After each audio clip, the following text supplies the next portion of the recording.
I stood frozen at this grocery store checkout when my husband proudly announced over speakerphone that he had locked my credit card. His mother chimed in from the background demanding I beg for an allowance from my very own paycheck. I did not scream. I did not cry.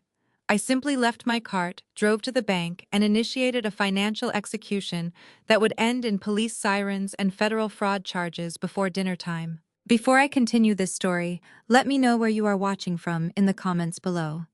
Hit like and subscribe if you have ever had to financially cut off toxic family members who thought they could walk all over you. My name is Rebecca. I am 33 years old and I work as an internal auditor for a major financial corporation in Chicago. It was a brisk Friday afternoon in the suburbs, and I was standing in the middle of a crowded Whole Foods. My cart was loaded to the brim with expensive items I did not even want to buy. Vintage champagne, imported black truffles, artisanal cheeses, and prime cuts of steak. I was purchasing all of this for a lavish anniversary dinner to celebrate my in-laws. I had rushed straight from a grueling corporate auditing meeting, fighting through brutal afternoon traffic, just to make sure everything was perfect for their special night. The cashier scanned the final item and announced the total: $480. I pulled out my Platinum Joint credit card and handed it over without a single second thought. He swiped it through the machine. A harsh beep echoed from the register. "Declined," he said flatly, handing the card back to me. I frowned, feeling a sudden prickle of heat on the back of my neck.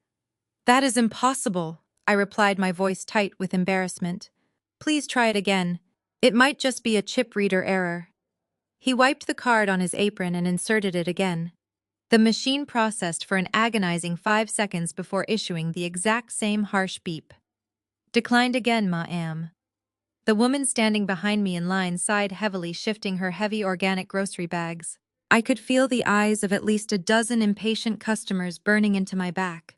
A wealthy-looking woman in her mid-30s with a declined card at a premium grocery store is always a spectacle. My face flushed with absolute humiliation. I pulled out my phone, my hands shaking slightly, and opened my mobile banking app to see if a fraud alert had accidentally tripped the system. I tapped the blue icon, expecting to clear a simple security block with a thumbprint. Instead, a glaring red error message popped up on the screen. "Access denied. Password changed. Please contact the primary account holder." My blood ran completely cold. The primary account holder. That was my husband, Gavin. My mind raced as I stared at the unforgiving screen. This was not a bank error. This was not a fraud alert triggered by a suspicious purchase. This was a targeted, deliberate lockout. That joint checking and credit account held the vast majority of our liquid life savings. More importantly, 70% of the funds sitting in that account came directly from my paycheck. I am the primary breadwinner in our household. I deposit my substantial corporate salary into that account every 2 weeks like absolute clockwork. The realization hit me like a physical blow to the stomach, taking my breath away. Gavin had intentionally locked me out of my own hard-earned money while I was running his family errands. As I stood there under the glaring fluorescent lights, staring at my frozen banking app, all the subtle red flags from our marriage snapped into sharp, terrifying focus. Gavin is 35 years old and works as a mid-level manager at a regional insurance company. He is a man perpetually obsessed with the appearance of power, plagued by a fragile ego because I out-earn him by a staggering 2-to-1 margin. Early in our marriage, he threw a massive tantrum about feeling emasculated by my income, to soothe his injured pride and keep the peace in our home. I made what I now realize was the most dangerous mistake of my entire life. I allowed him to register as the primary account holder on our joint finances. I let him play the role of the big, powerful provider, handing him the administrative keys to the kingdom so he could feel like the man of the house. I always assumed it was just a technicality, a meaningless title on a piece of bank stationery meant to stroke his ego. I never imagined he would actively weaponize my own income against me. I looked back up at the cashier, who was now tapping his fingers impatiently on the scanner. The line behind me had grown even longer, the murmurs of frustration growing louder and more distinct. In the past, the old Rebecca would have panicked. I would have stepped aside, called Gavin in tears, and begged him to fix the issue so I could buy his parents their expensive anniversary dinner. I would have played the role of the compliant wife just to avoid a public scene. But the woman standing in that checkout line was no longer a compliant wife. I was a forensic auditor who tracked corporate embezzlement and financial deception for a living. The initial shock evaporated entirely instantly, replaced by a cold, calculating rage. I realized in that exact moment that Gavin was not just throwing a financial temper tantrum. He was testing his boundaries, asserting control, to see how far he could push me before I broke. He wanted me to call him in a panic. He wanted me to feel small, helpless, and entirely dependent on his administrative mercy. I refused to give him that satisfaction. I took a deep breath, letting the analytical side of my brain completely take over. I slowly slid my useless platinum card back into my leather wallet. I did not apologize to the cashier, and I did not look back at the impatient line of customers whispering behind my back. My husband wanted to play financial war games using my money as his ammunition. He completely forgot that I am the one who writes the rules for financial warfare. I walked away from the overflowing grocery cart, leaving the expensive champagne and truffles sitting right there on the conveyor belt. The time for keeping the peace was officially over. As the sliding glass doors of the grocery store closed behind me, the crisp Chicago air hit my burning cheeks. I did not rush to my car. I walked with deliberate, measured steps, my heels clicking rhythmically against the asphalt of the parking lot. I reached my sport utility vehicle, slid into the driver's seat, and slammed the heavy door, shutting out the noise of the busy shopping center. The silence inside the cabin was deafening. I gripped the steering wheel until my knuckles turned white, taking one long, deep breath to steady my racing heart. Then I pulled out my phone and dialed my husband. The line rang twice before he picked up. He did not say hello. He did not ask if I was having trouble at the store. Instead, Gavin answered the phone on speaker, and his voice dripped with an unbearable, arrogant smugness. "I locked your credit card," he announced boldly. I could hear the faint clinking of silverware and the low hum of a television in the background. He was at his mother house, sitting in her pristine living room, reveling in his perceived victory. I sat in my car, my grip tightening on the phone, but I kept my breathing perfectly even. "Why would you do that, Gavin?" I asked, keeping my voice entirely devoid of emotion. I knew exactly why, but as an auditor, you always let the suspect volunteer their own confession first. Before Gavin could even formulate a response, another voice echoed through the speaker. It was Barbara, his 62-year-old mother. Her voice carried that familiar grating tone of aristocratic superiority, a fake elegance she used to mask her deep-seated insecurities. "From now on, you ask us before you spend a dime of my son money," she commanded. Her words hung in the air, dripping with entitlement and absolute delusion. My son money. The sheer audacity of that statement nearly made me laugh out loud. I was the one bringing in a six-figure corporate salary. I was the one funding the joint account. I was the one standing in a grocery store trying to buy premium truffles and vintage champagne to celebrate her anniversary. Yet in Barbara Twisted reality, I was nothing more than a financial host, a lowly outsider lucky to be associated with her precious son. This was not an isolated incident. Barbara had always treated me like an interloper, an unfortunate necessity that Gavin had to endure. She viewed my career not as an accomplishment, but as a threat to her son's fragile masculinity. She constantly whispered in his ear, stoking his insecurities, convincing him that he needed to assert dominance.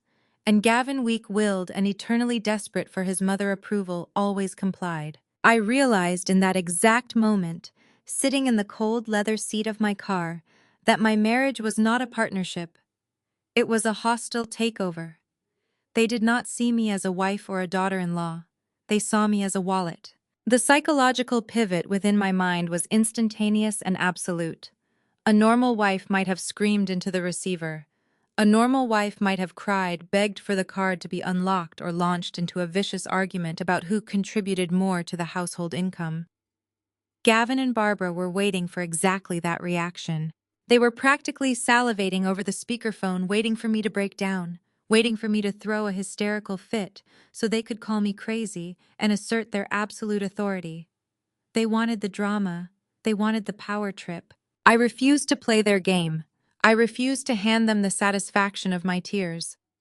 I stared at the dashboard of my car, letting the silence stretch over the phone line for 10 agonizing seconds. I could almost hear their smug smiles faltering as the quiet dragged on. "Are you listening to me?" Rebecca Barbara finally snapped, her tone sharpening with irritation. "We expect respect in this family." I did not argue. I did not defend myself. I did not utter a single word of protest.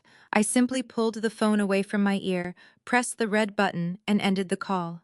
No dramatic declarations, no warnings, just a swift clinical click that severed the connection. I tossed the phone onto the passenger seat and pressed the engine start button on the dashboard. The motor roared to life. I shifted the car into drive and pulled out of the parking lot, leaving the grocery store, the anniversary dinner, and my role as the compliant wife in the rearview mirror. I did not drive home to confront them. Confrontation is for people who want to negotiate, and I was entirely done negotiating. I merged onto the highway, bypassing the exit for our suburban neighborhood, and heading straight for the commercial district.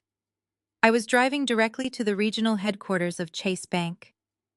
As the highway lines blurred past my window, the last remnants of the loving wife melted away, replaced entirely by the cold precision of a senior forensic auditor. My mind automatically shifted into investigation mode, categorizing variables, assessing risks, and mapping out the financial infrastructure of my marriage. If Gavin had the audacity to lock my credit card while sitting next to his mother, it meant he felt financially secure. It meant he felt untouchable. But financial security requires liquidity, and I needed to know exactly what he had done with our liquidity. You do not initiate a hostile lockout without moving the underlying assets first. He was trying to establish a financial perimeter, but he severely underestimated the enemy he was trying to fence in. I knew the banking regulations. I knew the federal compliance laws. I knew exactly how to bypass the low-level customer service representatives and get straight to the executives who held the real power. I pressed my foot down on the accelerator, the bank headquarters coming into view on the horizon. I watched the towering glass facade of the bank building looming against the gray Chicago sky. This was not a local branch where tellers handed out lollipops. This was the commercial hub where high-level financial disputes were settled. I parked in the visitor structure, grabbed my leather briefcase from the back seat, and strode toward the revolving doors. My posture was perfectly straight, my expression completely neutral. I was about to dissect my own life savings with the same ruthless efficiency I applied to corrupt corporations. I pushed through the heavy glass doors, stepping into the cavernous marble lobby of the bank. The air conditioning was sharp and clinical, matching the exact temperature of my current state of mind. The time for tears had passed. The 4-hour countdown to their absolute destruction had officially begun. I strode across the polished marble floor, ignoring the winding queue of customers waiting for the standard tellers. As my heels echoed through the cavernous space, my mind rapidly processed the events of the past few weeks, connecting the scattered puzzle pieces of Gavin and his recent secretive behavior. He had been obsessively checking the mail, intercepting envelopes before I even returned from the office. Just last month, he insisted on changing the master passwords to our shared digital financial vault, claiming he had read an article about cybersecurity threats and wanted to protect our assets. I had been working 80-hour weeks leading a massive compliance review for my firm, so I simply nodded and let him handle it. I trusted my husband. I assumed he was just being proactive about our family security. Now his sudden obsession with password protection made perfect chilling sense. I was not protecting our assets from hackers. He was building a digital fortress to keep me out of my own accounts. I approached the elevated concierge desk, where a young employee offered a polite, rehearsed smile. I did not return it. I reached into my leather briefcase and retrieved my heavy corporate identification badge, sliding it across the mahogany counter. The heavy silver seal of my corporate auditing firm caught the overhead light. "I need an immediate closed-door meeting with the branch manager," I stated, my tone leaving absolutely zero room for negotiation or delay. "I am reporting an active unauthorized account takeover and potential identity compromise on a joint high-yield profile." The employee glanced at my badge, her polite smile faltering as she recognized the corporate insignia. Bank staff are trained to identify and respect senior financial compliance officers. Without a single word of protest, she picked up her desk phone, dialed a quick extension, and murmured a few urgent words. Less than a minute later, a man in a sharp, tailored suit emerged from the glass-walled offices at the rear of the lobby. He introduced himself as Mr. Harrison, the regional branch manager. I extended his hand, but I bypassed the pleasantries completely. "We need to go to your office and close the blinds," I told him firmly. "We have a severe compliance issue that requires immediate executive intervention." Harrison swallowed hard, his professional demeanor shifting into high alert as he guided me into his spacious corner office. He closed the heavy glass door and pulled down the privacy blinds, shutting out the view of the busy lobby. I took a seat in the leather chair opposite his desk, placing my briefcase on the polished wood surface. I did not wait for him to offer me a beverage or ask how he could assist me. I took absolute control of the room. "I need the last 6 months of physical bank statements for every single account routing number and financial instrument linked in any capacity to my Social Security number," I commanded. "I want hard copies printed right now." Harrison sat down at his computer, his fingers hovering over the keyboard. He looked slightly hesitant.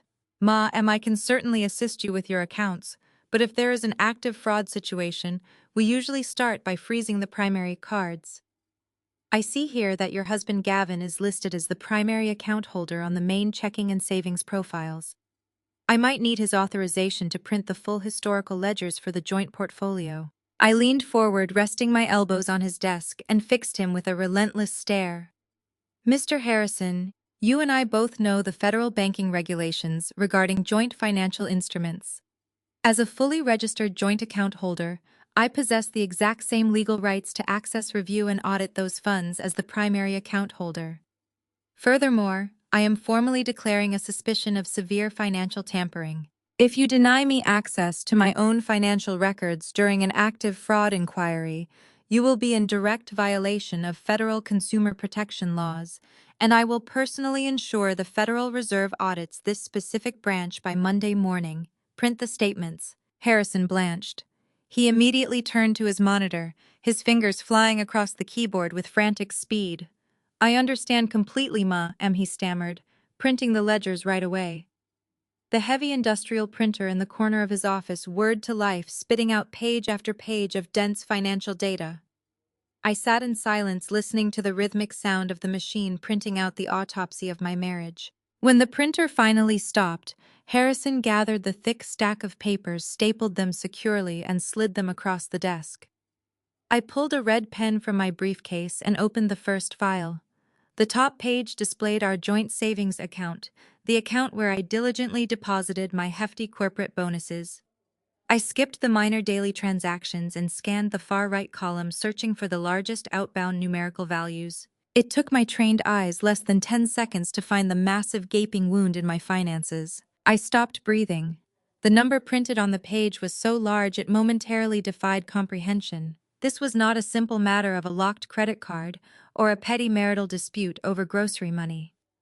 The balance of our life savings was practically non-existent. I dragged my red pen across the line, circling the transaction with a slow, deliberate motion. The real investigation had officially begun, and the truth buried beneath the surface was far more devastating than I ever could have predicted. My husband and his mother had not just tried to humiliate me. They had orchestrated an elaborate financial heist right under my nose. I stared at the paper, letting the cold reality wash over me. The war had escalated, and they had no idea what was coming next. I carefully flipped to the next page of the statement. Every single line item confirmed my absolute worst suspicions. The numbers glared back at me in harsh black ink, telling a story of calculated, premeditated theft. My eyes locked onto a sequence of transactions that had occurred over the past 48 hours. Gavin had not just locked my credit card to prevent me from buying champagne. That was merely a distraction, a petty smokescreen designed to keep my attention focused on a declined transaction at a grocery store while he executed the real crime in the shadows. He had completely drained our joint savings. $120,000 gone. I ran my red pen under the massive withdrawal amounts. There were two separate wire transfers. The first wire was for $50,000 initiated yesterday afternoon while I was sitting in a corporate compliance meeting. The second wire was for $70,000 initiated this morning, just hours before he answered my phone call with that smug tone of voice. My chest tightened, but my breathing remained perfectly controlled. I looked up at Harrison, who was watching me with a mixture of professional concern and growing alarm. I need the wire transfer confirmation receipts for these two outbound transactions. I told him, my voice steady and commanding. I need to see the exact destination routing numbers, the receiving institution, and the registered name on the beneficiary account. Harrison swallowed hard, his eyes darting to the highlighted figures on the ledger. Those are significant outbound wires. Typically, when a primary account holder authorizes a transfer of that magnitude, the system flags it for review.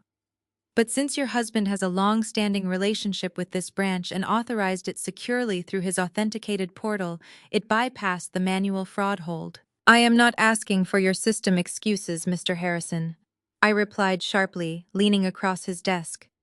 I am demanding the destination data. My salary funded that account. That is my money moving across state lines without my consent.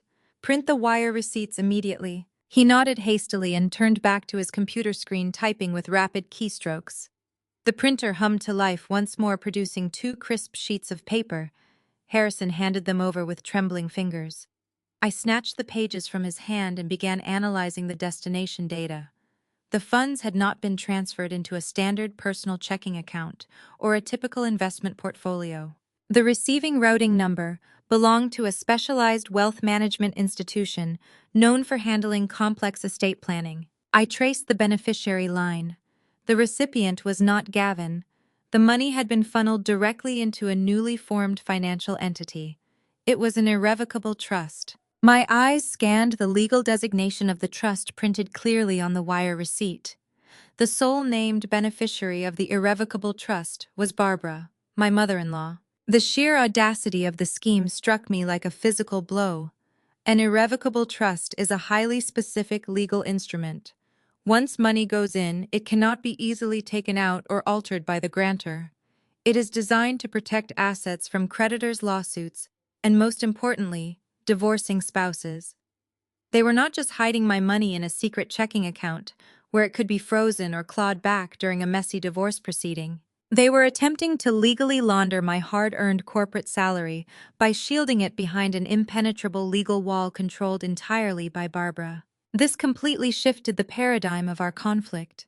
This was no longer a toxic marriage involving a fragile husband flexing his administrative control over a grocery bill. This was outright grand-scale financial theft. It was a coordinated heist. Setting up an irrevocable trust requires significant legal preparation. It involves hiring an estate lawyer, drafting complex articles of incorporation, and establishing tax identification numbers. You do not set up an irrevocable trust overnight. This meant Gavin and Barbara had been plotting this financial execution for weeks, maybe even months. They had sat across from me at the dinner table, smiling and asking about my day, while actively conspiring to rob me blind.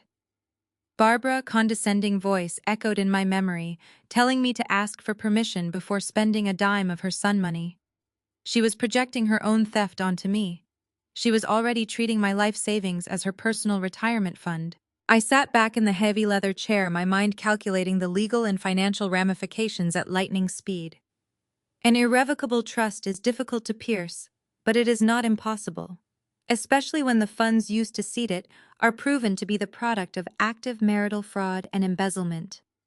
But to prove fraud, I needed to understand the full scope of their financial infrastructure. If they were brazen enough to steal $120,000 in cash, they were arrogant enough to leave a wider trail of evidence. Criminals like Gavin and Barbara operate on ego and greed. They always reach for more than they can safely carry. I looked back down at the bank statements, knowing that the cash drain was only the surface level of their deception. I needed to dig deeper into the credit side of the equation. Mr. Harrison, I said, looking up from the wire receipts, we are upgrading this from an unauthorized transfer to an active federal financial crime. I need you to pull a hard credit inquiry on my social security number right now. I need a comprehensive overview of every single open credit line mortgage application and loan origination attached to my name across all three major credit bureaus. Harrison hesitated, his face paling. A hard pull will impact your credit score, ma'am. Are you absolutely certain you want me to run a full comprehensive diagnostic? I did not blink. I do not care about a temporary dip in my credit score, Mr. Harrison. My husband and his mother just laundered my life savings into an offshore trust. I need to know exactly what else they have compromised. Run the inquiry. He turned back to the terminal, initiating the hard inquiry. The system processed the request, pulling data from Equifax, Experian, and TransUnion. I watched the reflection of the screen in the glass of his office windows. The progress bar inched across the monitor, pulling years of my immaculate financial history into a single consolidated report. When the document finally populated on the screen, a massive glaring red notification flashed at the top of the interface. It was an urgent security alert, indicating a highly suspicious and substantial new liability. The trap they had set for me was far more dangerous than I had anticipated. The glaring red banner on the monitor cast a harsh light across Harrison's pale face. As an auditor, I am trained to look for patterns and deviations, but what I was looking at defied basic financial logic. My credit score, maintained at an impeccable 810 for the last decade, had taken a sudden violent hit. I leaned around the edge of the mahogany desk, my eyes tracking the specific line item that triggered the federal security algorithm. It was a brand new credit inquiry. It was a massive secured residential debt obligation. What is that, Mr. Harrison? I demanded, pointing a manicured finger directly at the flashing notification. Open that specific inquiry right now. Harrison swallowed heavily, his Adam apple bobbing against his tight silk collar. Ma'am, this indicates a hard pull initiated by our residential lending department. A mortgage underwriting process was completed using your social security number. The file was pushed through underwriting approval yesterday. A federal mortgage. The word hung in the air, heavy and suffocating. My husband and his mother had not just siphoned cash from our joint savings account. They were actively attempting to bury me under a mountain of long-term residential debt. They wanted to strap a 30-year financial anchor to my back. Pull the pending loan documents, I commanded, my voice dropping an octave. I want the entire digital file on this screen immediately.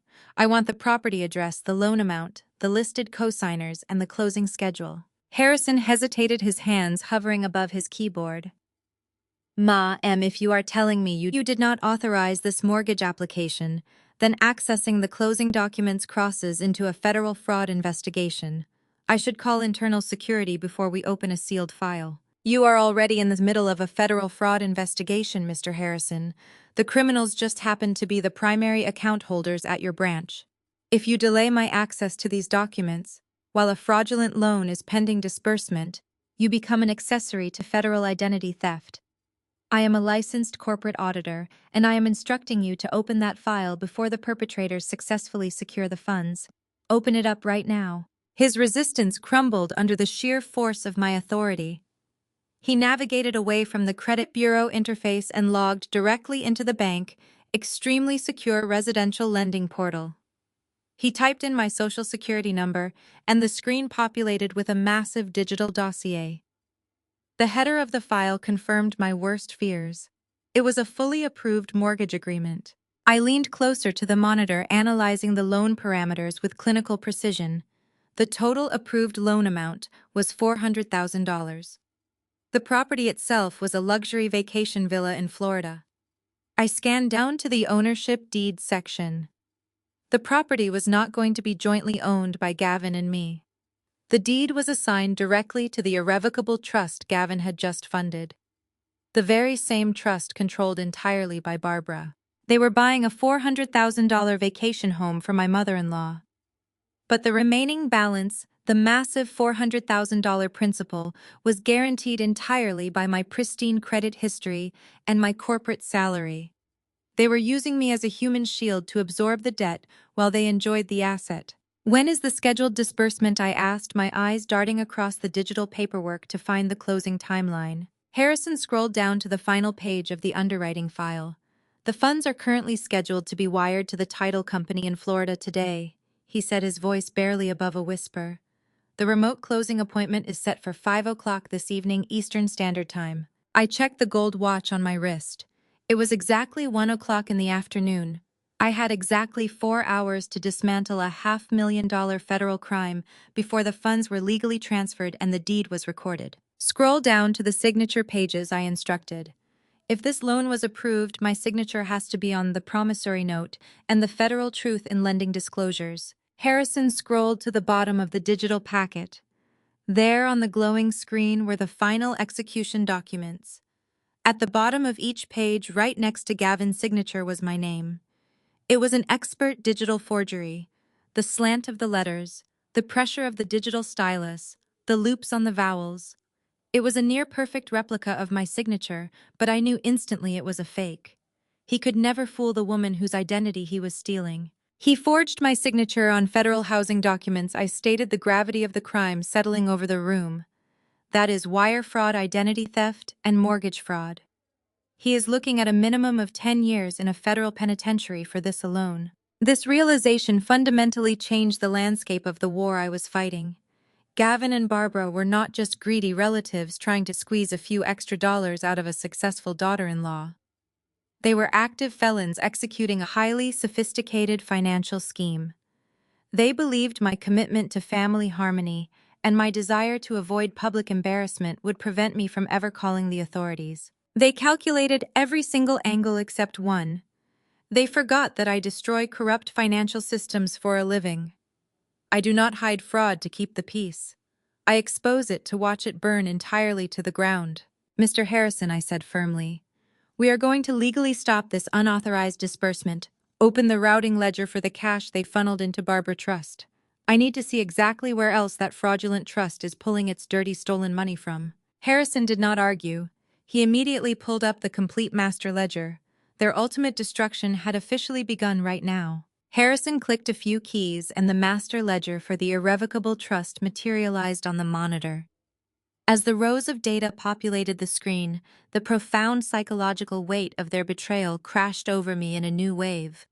Just as toxic families use their relatives' resources without an ounce of remorse, Gavin and Barbara viewed me purely as a financial host to parasite off of. They had planned to saddle me with $500,000 in debt while holding the luxury assets entirely in Barbara's name. My impeccable credit score, my long hours at the corporate firm, my discipline, all of it was just fuel for their parasitic machine. I was never a beloved daughter-in-law or a respected wife. I was simply their golden goose being fattened up for the eventual slaughter. I pushed the emotional devastation aside, locking it away in a mental vault. I needed cold, hard data. I leaned closer to the monitor, my eyes scanning the inbound transactions funneling into Barbara's newly minted trust. The first two massive deposits were obvious. My $50,000 and $70,000 wires sitting there like stolen trophies. But as Harrison expanded the transaction history parameters to show the historical funding sources for Barbara's other linked satellite accounts, an entirely different pattern emerged. Wait, I said sharply, pointing at a sequence of recurring deposits. Look at those inbound transfers. Harrison scrolled down. I saw a rhythmic, systematic inflow of cash that had absolutely nothing to do with my joint account. There were deposits of $5,000, $8,000, and occasionally $10,000 hitting Barbara's personal checking accounts over the past 2 years. These funds were then being funneled into the new trust to consolidate her stolen wealth. Where is that money originating from? I asked. Gavin is a mid-level insurance manager. He does not generate random $10,000 cash infusions. Pull the origination routing number on those specific transfers. Harrison highlighted the recurring deposits and clicked through to the origination data. These inbound transfers are coming from a commercial business account. He explained, his voice tight with the realization that the fraud was compounding. The originating institution is a regional commercial bank, and the account type is listed as a corporate operating fund. I memorized the routing number instantly. My mind raced through the financial profiles of everyone connected to Gavin and Barbara. None of them owned a commercial enterprise. Amanda, Gavin's sister, worked a basic administrative job. Barbara had not worked a day in 2 decades. Gavin was a corporate drone. There was only one person in their entire extended family orbit who owned a legitimate cash-generating business. Trey. Trey is my brother-in-law, married to Amanda. He is a brilliant, hard-working African-American entrepreneur who built a highly successful chain of local barbecue restaurants from the ground up. He started with a single food truck and expanded it into a culinary empire across the city. Despite his undeniable success, Gavin and Barbara always treated Trey with barely concealed racial prejudice and blatant classist contempt. At family dinners, they would mock his blue-collar profession, making passive-aggressive comments about the smell of smoke on his clothes, or offering unsolicited advice on how he should get a real corporate job like Gavin. They treated him like he was beneath them. Yet staring at the commercial routing number on the bank screen, the sickening hypocrisy of their behavior became crystal clear. They despised Trey for his background, but they were secretly bleeding his restaurant empire dry to fund their aristocratic delusions. Gavin, acting under the guise of the helpful family financial advisor, had convinced Trey to let him handle the restaurant complex tax escrow and payroll routing to save money on accounting fees. Amanda constantly gaslighted Trey, complaining about his poor cash flow and making him feel insecure about his business acumen. She kept him stressed and off balance, while her brother and mother methodically embezzled from his operating capital. "How much total?" I demanded, my voice echoing in the quiet office. "How much have they siphoned from that commercial account over the past 24 months? Harrison ran a quick summation algorithm on the selected routing number. The total embezzlement figure flashed at the bottom of the screen. $82,400. They had stolen nearly $83,000 from a hardworking man while simultaneously looking down their noses at him. They were bleeding him dry, keeping his business perpetually on the edge of cash flow crisis, while blaming him for the financial stress in his marriage. Trey was another financial host just like me. The sheer scale of their predatory behavior was breathtaking. They had effectively isolated the two outsiders in the family, the successful corporate woman and the successful minority business owner, and systematically weaponized our labor to fund their lazy, entitled existence. "Mr. Harrison," I said, standing up straight, "I need you to print the complete transaction history showing every single transfer from that commercial account into Barbara portfolio. Do not redact anything." I cannot hand over third-party commercial banking records without a subpoena," Harrison protested weakly. I slammed my hand flat on the desk, making him jump. "You are looking at an active federal wire fraud and embezzlement operation taking place within your own institution. Gavin is using his personal accounts at this branch to launder stolen corporate funds into an irrevocable trust. If you refuse to print the evidence of this money laundering scheme, your branch will be named as a complicit entity in the federal indictment. Print the ledger." Harrison did not utter another word of protest. He sent the documents to the printer. As the pages printed, a new strategy formed in my mind. A strategy that went beyond merely protecting myself. This was no longer just about stopping a fraudulent mortgage and recovering my life savings. This was about completely dismantling the financial ecosystem of a family of parasites. I gathered the freshly printed pages, sliding them into my leather briefcase alongside the evidence of my own stolen funds. I had the weapon. Now I needed my ally. I needed the only other person on the planet who truly understood the toxic manipulation of Gavin and Barbara. I pulled out my cell phone and dialed Trey number. The 4-hour countdown was still ticking, and it was time to initiate a coordinated strike. The phone rang twice before Trey answered, his voice barely audible over the loud clattering of pots and the rhythmic chopping of knives in his commercial kitchen.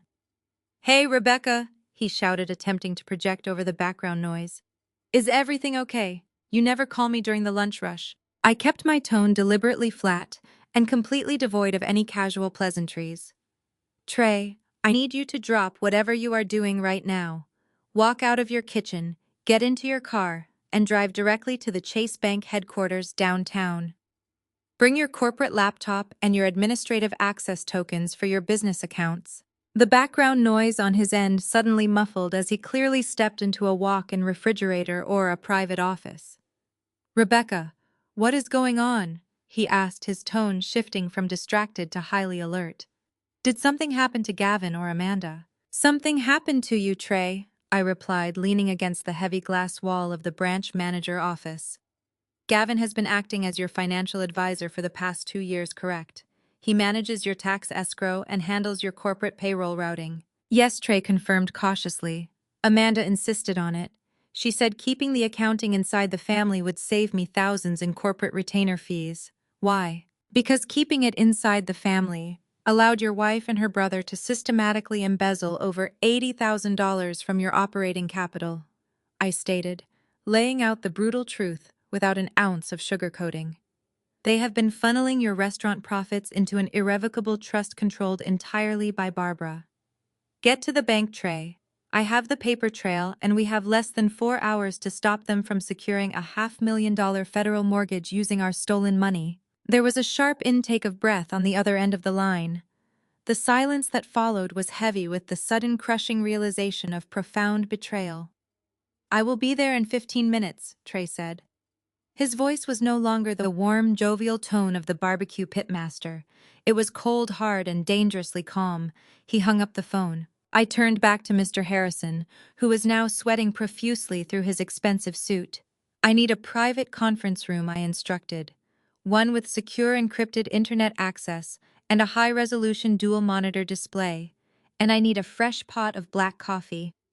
We are going to be conducting a full forensic reconciliation of two compromised financial profiles. Harrison scrambled to comply, leading me down a silent, carpeted hallway to a windowless executive boardroom. He closed the door, leaving me alone with the hum of the climate control system and the glowing screens of the conference monitors.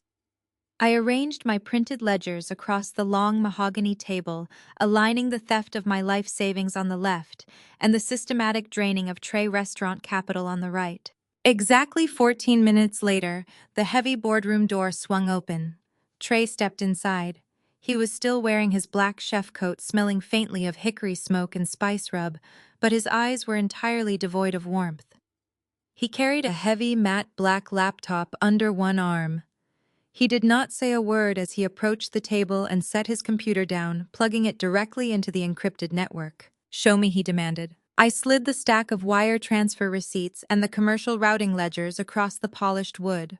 I walked him through the timeline, tracking the exact dates and times that Gavin had authorized the withdrawal of funds from his corporate accounts. Trey pulled up his own internal accounting software on the dual monitors, mirroring my printed documents with his digital records. For 20 minutes, the only sounds in the room were the rapid clicking of keys and the rustling of paper. We cross-referenced every single fraudulent transaction. Every time Trey's system showed a payment categorized as a federal tax holding or a vendor escrow deposit, my banking records showed that exact dollar amount landing in Barbara's personal checking account before being swept into the irrevocable trust. Trey stared at the screens, his jaw clenched so tightly I could see a muscle feathering in his cheek. My business has been operating on razor-thin margins for 18 months, he said, his voice dangerously quiet. I had to let go of 2 of my best line cooks because I thought we were failing. I spent countless sleepless nights agonizing over inventory costs and supply chain efficiency. I thought I was losing my touch. He looked up from the monitors, his dark eyes locking onto mine. Amanda knew, he stated. It was not a question, it was a horrifying realization. She reviewed our household budget every single Sunday. Whenever I brought up my concerns about the restaurant cash flow, she would berate me. She told me I was a bad businessman. She said I was lucky her brother was willing to help manage the books for free, otherwise we would be bankrupt. She intentionally kept me stressed and insecure, so I would never question Gavin's authority over the accounts. She gaslighted you, I confirmed, sliding my own stolen savings ledger toward him. Just like Gavin played on my desire to keep the peace by demanding primary account holder status. They targeted our insecurities. They viewed your hard work as an entrepreneur and my corporate income not as achievements to be celebrated, but as resources to be exploited. They isolated us, marginalized us at family dinners, and then quietly bled us dry. Trey leaned back in his chair, staring at the ceiling. The depth of the psychological manipulation was almost more staggering than the financial theft. His own wife, the woman he had vowed to build a life with, had actively participated in a scheme to destroy his livelihood and siphon his wealth to her mother. "They think we are stupid," Trey said, lowering his gaze back to the monitors. "They think because I work with a smoker and you work behind a desk, that we will just roll over and take the hit to keep the family intact." I checked the gold watch on my wrist. It was now 1:45 in the afternoon. "They think we are compliant financial hosts," I replied. "But they are about to learn what happens when the hosts decide to fight back. We have exactly 3 hours and 15 minutes before Gavin closes on a $400,000 Florida vacation villa using my forged signature and our stolen cash. I have a strategy to dismantle their entire financial ecosystem and trigger a federal investigation, but I need you on board." Trey reached out and closed his laptop with a sharp, definitive snap. He looked at me with a cold, calculating intensity that perfectly mirrored my own. "I am not just on board, Rebecca. I want to burn their entire aristocratic facade to the ground. Tell me exactly what we need to do." The alliance between us was forged instantly, without the need for dramatic declarations. We were two outsiders united by a common enemy and armed with the absolute truth. I reached into my briefcase and pulled out a fresh legal pad, placing it squarely between us. The most devastating piece of this dynamic was Amanda. She was 30 years old and completely subservient to her mother and brother. Amanda had weaponized her own husband and his insecurities. Trey confided in me that Amanda would frequently compare his fluctuating restaurant revenues to Gavin's steady corporate paycheck. She constantly complained that Trey lacked the financial literacy required to scale a business. She created a manufactured atmosphere of financial panic in their household, convincing Trey that he was drowning in administrative incompetence. This calculated gaslighting laid the perfect groundwork for Gavin to swoop in as the corporate savior. Trey leaned over the legal pad and detailed exactly how the trap was sprung. 18 months ago, during a fabricated cash flow crisis, Amanda had broken down in tears and begged Trey to let Gavin review the restaurant books. Gavin pitched himself as the benevolent family financial advisor, offering to handle the complex tax escrow accounts and payroll routing completely free of charge. He framed it as a massive favor to his sister. To facilitate this supposed favor, Gavin instructed Trey to sign a limited financial power of attorney. The document explicitly authorized Gavin to move funds between the restaurant operating accounts and federal tax holding accounts. Trey, trusting his wife and believing her brother was a seasoned financial professional, signed the documents without hesitation. It was a brilliantly evil setup. Gavin maintained two completely separate sets of ledgers. He presented Trey with highly detailed fabricated expense reports, showing massive outbound payments for federal withholding taxes, equipment depreciation, and vendor escrow. Because Trey was working 90-hour weeks, managing the physical restaurants, and handling supply chain logistics, he never had the time or the suspicion to cross-reference those reports against the raw banking routing numbers. He simply trusted that his quarterly estimated taxes were being paid to the government.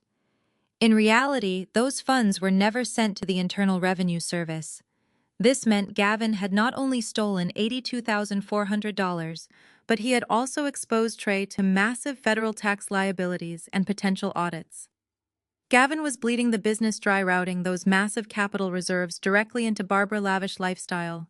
Every time Barbara purchased a designer handbag or booked a luxury vacation, she was doing it with money stolen straight from the registers of Trey barbecue joints. I wrote the phrase "limited power of attorney" on the legal pad and circled it twice with my red pen. A power of attorney is a powerful legal instrument, but it is bound by strict fiduciary duties. I explained, my voice tight with focus. When a designated financial agent uses that power to enrich themselves or a third-party relative, it automatically transitions from a civil dispute into criminal embezzlement and corporate theft. Gavin did not just mismanage your money, Trey. He executed a systematic, long-term corporate fraud utilizing federal banking wires. Trey stared at the circled words, his large hands resting flat on the mahogany table.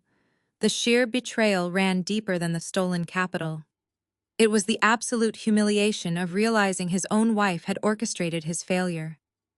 Amanda watched me agonize over our finances. Trey said, his voice steady, but carrying a lethal undercurrent. She watched me cancel our anniversary trip because I thought the business was struggling. She watched me lay off good employees, all while she knew her brother was funneling my profits to her mother.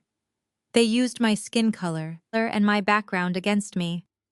They made me feel like the dumb, uneducated cook they always claimed I was, so I would hand over the keys to my own vault. I am going to make sure they never touch a single dime of your money again. I promised, tapping the pen against the paper. But we have to move with absolute precision. Right now, Gavin believes he is completely untouchable. He thinks I am crying in my car over a declined grocery bill, and he thinks you are sweating over a hot grill, completely oblivious to the fact that your accounts are bleeding out. We have the element of total surprise. We are going to use their arrogance as the very weapon that destroys them. I drew a vertical line down the center of the legal pad, separating my financial recovery plan from his corporate counterattack. Our objectives are entirely aligned, but our execution paths are different. I stated, mapping out the strategy. On the left side of the paper, I wrote down the $400,000 fraudulent mortgage and the stolen $120,000 from my joint savings. On the right side of the paper, I wrote down Trey corporate operating accounts and the revocation of the power of attorney. We have to execute these maneuvers simultaneously, I explained, looking up at Trey.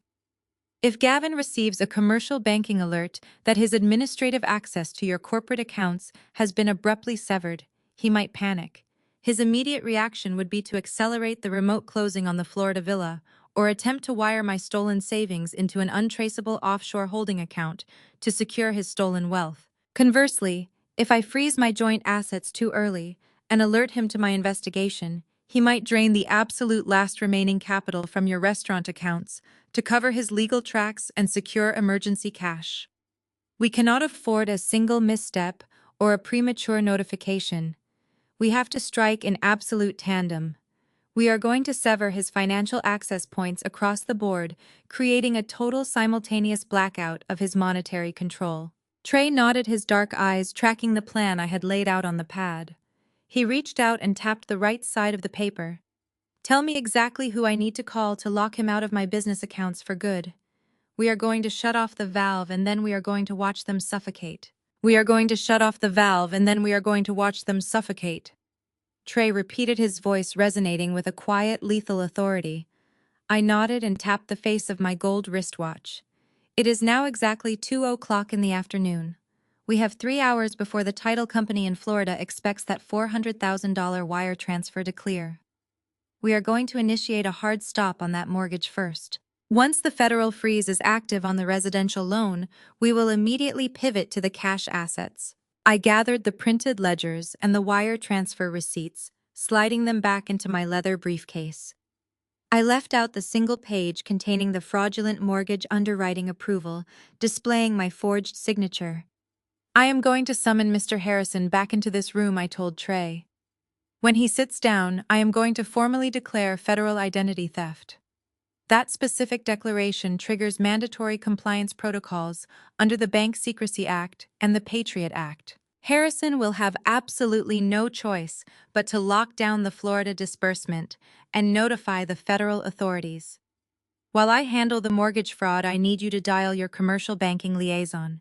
Do not call the general customer service line. Call the dedicated corporate representative assigned to your restaurant accounts. Trey pulled his cell phone from his pocket, navigating directly to his commercial contacts. What exactly is the legal phrasing I need to use to ensure they lock Gavin out permanently? Trey asked, his thumb hovering over the dial button. You tell your representative that you are formally revoking all active powers of attorney immediately due to suspected corporate embezzlement, I instructed. You instruct them to flag every single transfer routed to Barbara Trust as unauthorized theft. You demand an immediate freeze on all outbound administrative transfers and request a complete security reset on your commercial portal. They will instantly terminate Gavin access to your payroll and tax escrow systems. He will not be able to move a single dime of your revenue ever again. Trey set his phone on the mahogany table. Let us bring the manager in. It is time to execute. I opened the heavy boardroom door and found Harrison pacing nervously near the water cooler. He practically jumped when he saw me. Mr. Harrison, I said, my voice echoing slightly in the quiet hallway. Please join us back in the conference room. We are ready to proceed with the formal fraud declaration. Harrison wiped his palms on his trousers and followed me inside, his eyes darting nervously toward Trey. He took a seat at the far end of the table, looking like a man who knew his branch was about to become the epicenter of a massive federal investigation. I slid the mortgage underwriting document across the polished wood until it rested directly in front of him. I pointed my red pen squarely at the forged signature at the bottom of the page. I am officially filing a claim of identity theft and mortgage fraud regarding this $400,000 residential loan. I stated my tone, leaving absolutely zero room for misinterpretation. My husband Gavin forged my signature on these federal truth in lending disclosures to secure funding for a property deeded to his mother. I am directing you to immediately freeze the scheduled disbursement to the Florida Title Company. You will flag this application as active federal wire fraud, and you will initiate the mandatory reporting protocols to the Financial Crimes Division. Harrison stared at the forged signature, the remaining color draining rapidly from his face. Am freezing a fully approved mortgage on the day of closing will cause a massive system alert. The title company will be notified, the real estate agents will be alerted, and the primary account holder will receive an immediate automated notification that the transaction has failed due to fraud suspicion. That is exactly what we want to happen, I replied, maintaining unyielding eye contact. We want the transaction to fail spectacularly. But we need to delay the automated notification to Gavin for exactly 1 hour while we secure the remaining liquid assets. Can you place a manual administrative hold on the disbursement without triggering the automated text alert to his phone? Harrison swallowed hard. I can initiate a manual internal security review. It will freeze the funds in the escrow holding account, preventing the wire from transmitting to Florida. The automated alert will not trigger until the system attempts the final sweep at 5 o'clock. By then the funds will be permanently locked and the federal fraud ticket will be generated. Do it right now, I commanded.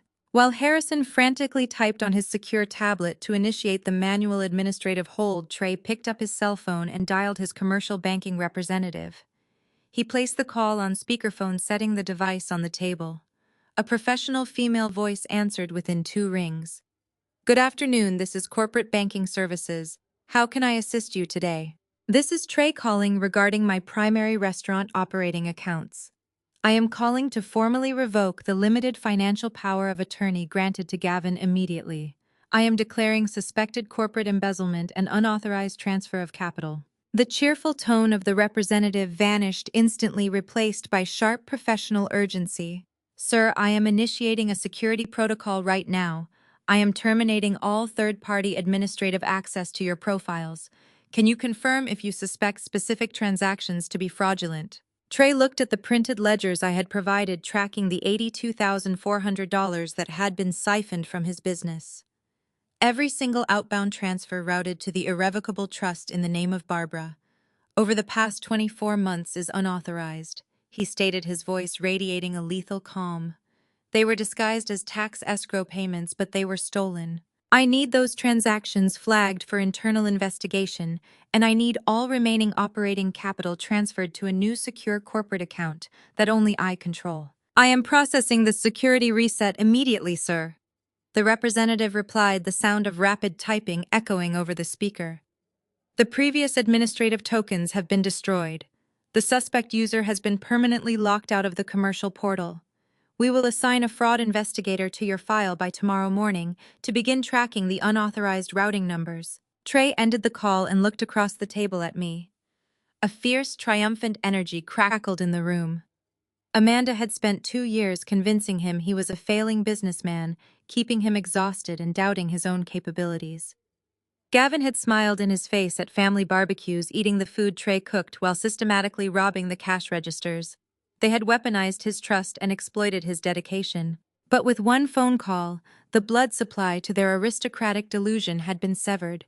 They could no longer feed on his hard work. We have successfully blocked the fraudulent mortgage, and we have completely severed his access to the restaurant revenue, I said, turning my attention back to Harrison, who had just confirmed the manual freeze on the Florida wire transfer. The defensive perimeter is secure. Now we pivot to the offensive strategy. I opened my briefcase and pulled out the wire transfer receipts for the $120,000 Gavin had stolen from our joint savings.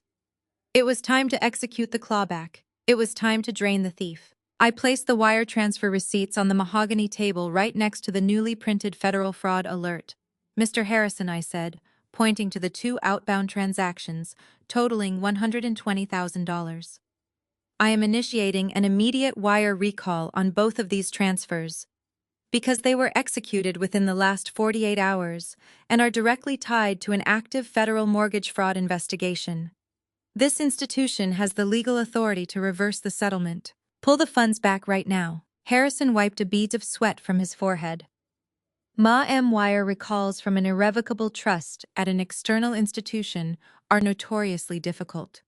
The receiving bank will automatically contest the reversal. "Let them contest it," I fired back. "You will attach the federal identity theft report and the forged mortgage disclosures to the recall request. When their compliance department sees that the trust was funded with stolen marital assets to facilitate a fraudulent $500,000 real estate transaction, they will not fight you. They will freeze the trust and return the capital immediately to avoid being named as a depository for laundered funds. Send the recall authorization." Harrison nodded, his hands shaking slightly as he typed the urgent recall codes into the banking terminal. Trey watched the screen, his arms crossed over his chest, his stance radiating quiet power. He had just secured his restaurant empire, and now he was watching me dismantle Gavin Financial Safety Net piece by piece. "The system is processing the recall," Harrison announced, his voice tight. "It will force a provisional credit back into your joint checking account within the next 10 minutes, while the external institution verifies the fraud flags. While we wait for those funds to land, I want to review the current pending deposits on the joint account I instructed." Harrison navigated back to the primary ledger. The screen refreshed, showing the current day transactions. A sharp smile touched the corners of my mouth as I read the top-line item. Gavin was a mid-level manager at an insurance firm, and today was the last Friday of the month. That meant it was payday. But it was not just a standard paycheck. According to the deposit coding, his quarterly performance bonus had also hit the account at 6 o'clock this morning. The total inbound direct deposit from his employer was just over $14,000. Gavin had drained my life savings to buy his mother a villa, but he had carelessly left his own paycheck sitting in the joint account, assuming I would never log in to check the balances. He thought I was too busy crying over a declined grocery bill to notice his vulnerability. "I am a joint owner on this account, with full legal rights to the current balance," I stated, my eyes locked on the $14,000 figure. "I want to open a brand new high-yield checking and savings profile. The new accounts will be registered solely under my Social Security number. No joint access, no secondary users. I want Gavin permanently blocked from viewing or interacting with this new profile." Harrison immediately began generating the new account paperwork. "I can set that up for you right now. Do you want to transfer the $14,000 into the new solo account?" "I want to transfer everything," I replied. "As soon as the provisional credit for the $120,000 hits the ledger, you are going to sweep the entire balance into my new solo account. The recovered life savings, my corporate bonuses, and his entire quarterly paycheck. Move all of it." Trey let out a low whistle of appreciation, leaning back in his leather chair. "You are leaving him with absolutely nothing," Trey said, the corners of his mouth turning up in a hard, satisfied smile. "He is going to try to buy his mother a house and realize he cannot even afford to buy a cup of coffee." "Actually," I corrected, keeping my gaze on the computer screen. "We are not leaving him with nothing. Mr. Harrison, when you execute the sweep into my new account, I want you to leave exactly $1.50 in the joint checking ledger." Harrison paused, his fingers hovering over the keyboard. $1.50, ma'am. May I ask why?" "If you drain an account to an absolute zero balance, the automated banking system might trigger an immediate low balance alert or an automatic account closure notification to the primary account holder," I explained, outlining the technical trap. "I do not want Gavin receiving a text message warning him that his funds have vanished. Leaving exactly $1.50 keeps the account active and suppresses the zero balance notification protocols. It buys us the time we need to finish the blackout." Harrison typed the specific transfer instructions. The computer chimed softly, indicating the provisional credit from the wire recall had successfully posted back to the joint account. The total balance temporarily swelled to $134,000. With a few swift keystrokes, Harrison executed the sweep. I watched the screen as the massive six-figure sum vanished from the joint ledger, instantly reappearing safely inside my newly created solo account. The joint account balance plummeted, landing exactly on the $1.50 I had requested. The financial extraction was flawless. My money was safe. His money was gone. I signed pad, finalizing the creation of the new solo profile. I slipped the new debit card into my wallet, letting the satisfying weight of the plastic settle against the leather. The defensive perimeter was fully established, and the stolen capital had been completely recovered. Now it was time to lock the doors and throw away the key. It is exactly 3 o'clock in the afternoon, I said, checking my watch. We have 2 hours before they attempt to close on the Florida property. We have frozen the mortgage, and we have secured the liquid cash. But Gavin and Barbara are currently walking around with platinum credit cards in their wallets. Those cards have massive limits guaranteed by my corporate income. If they realize the cash is missing, they might attempt to charge the closing costs or book emergency flights using the credit lines. We have to sever their spending power completely. Trey leaned forward, resting his forearms on the table. How do you freeze their cards without tipping them off? If you report the cards stolen, the bank will text Gavin to verify the fraudulent charges. I am not going to report them stolen, I replied, my voice cold and precise. I am going to report a catastrophic federal identity compromise. I picked up the desk phone in the conference room and dialed the premium customer service line for our credit card provider. When the representative answered, I did not sound like an angry wife. I sounded like a corporate auditor handling a critical data breach. This is Rebecca. I am a joint account holder on the Platinum portfolio. I told the representative, reading my account number from a document. My social security number has been compromised in a severe federal identity theft breach involving forged mortgage documents. I am currently sitting with my branch manager at Chase Bank. I need you to initiate an immediate hard security freeze on every single credit card linked to my credit profile. The representative gasped slightly, the severity of the claim triggering immediate compliance protocols. I am so sorry to hear that. I am placing a hard block on all active cards immediately. This will decline any attempted transactions and cannot be overridden at the terminal. Do you want me to notify the primary account holder? No, I commanded sharply. The perpetrators may have access to his mobile device. Do not send any automated text alerts or email notifications regarding this security freeze. Let the cards decline at the point of sale. Understood, the representative confirmed. The hard freeze is now active across the entire portfolio. I hung up the phone and looked at Trey. The blackout is complete. Every financial artery has been severed. Trey nodded, a fierce, triumphant light in his dark eyes. Now we wait for the fireworks. I closed my leather briefcase, letting the brass clasps click securely into place. The financial extraction was flawlessly executed. We thanked Mr. Harrison for his prompt compliance with federal banking regulations and walked out of the glass-walled office. As we crossed the expansive marble lobby of the bank, the atmosphere felt entirely different than when I had arrived.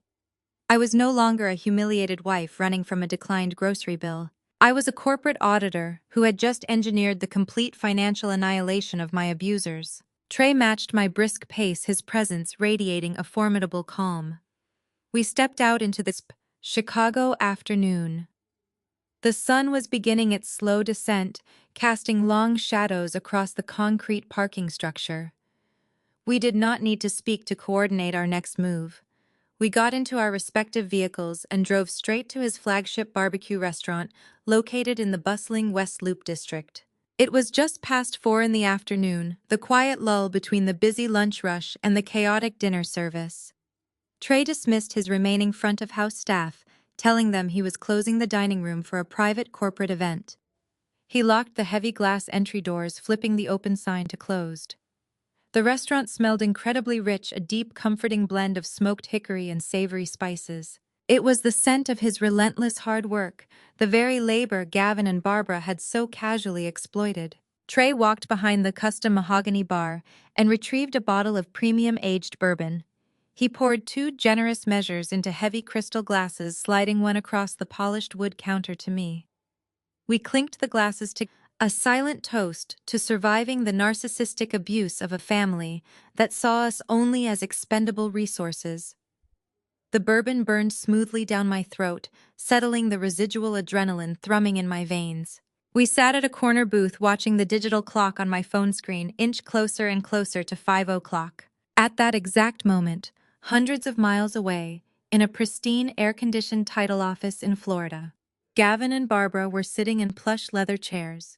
They were holding engraved luxury pens, ready to sign the final closing documents for their spectacular vacation villa. I could easily picture the scene.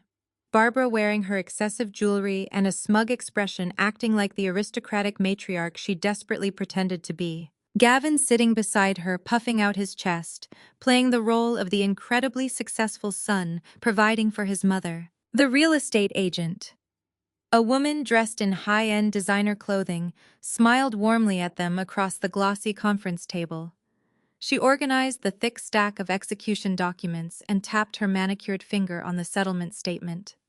Before we can finalize the deed transfer and pull the primary mortgage wire, we just need to clear the $15,000 closing costs, the agent informed them politely. Gavin smiled his signature arrogant smirk.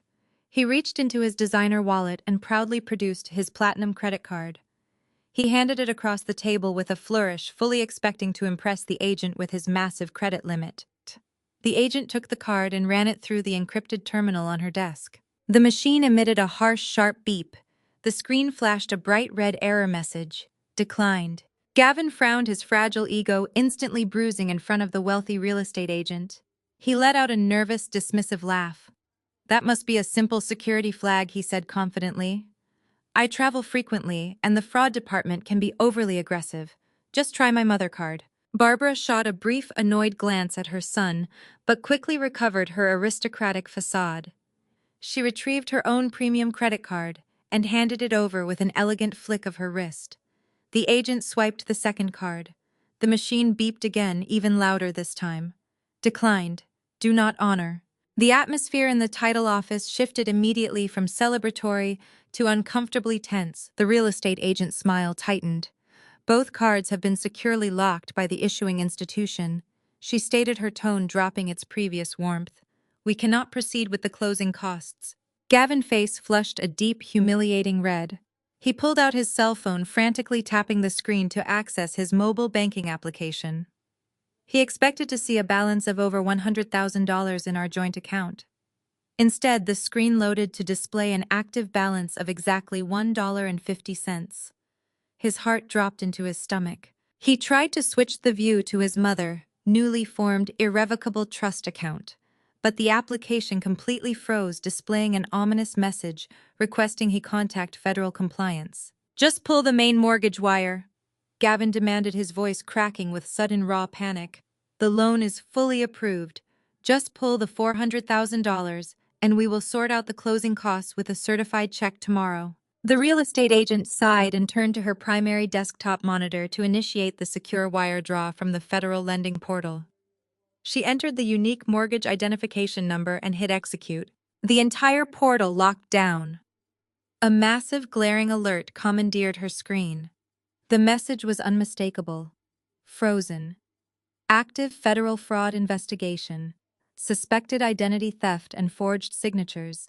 Before the agent could even process the severity of the federal warning, the heavy glass doors of the title office swung open. Because the bank had flagged a live-in-progress real estate transaction as an active federal crime, local police had been immediately dispatched to the closing location to secure the scene. 2 uniformed officers stepped into the conference room, their hands resting firmly on their utility belts. They demanded identification. Gavin stammered out a weak protest, but the officers were not there to negotiate. They instructed him to place his hands behind his back. The metallic click of handcuffs echoed through the pristine luxury office. Barbara let out a piercing, hysterical shriek, her aristocratic illusion shattering completely into a million jagged pieces as she watched her golden child get arrested for felony mortgage fraud in front of the elite real estate staff. Back in Chicago, the digital clock on my phone rolled over to exactly 5:15. The quiet ambiance of the barbecue restaurant was suddenly shattered. My cell phone vibrated violently against the wooden table. The screen lit up, displaying Gavin's face. I did not answer. The phone stopped ringing and immediately started again. Then a text message flashed across the screen from Amanda. Then another from Barbara. The notifications began pouring in like a digital avalanche.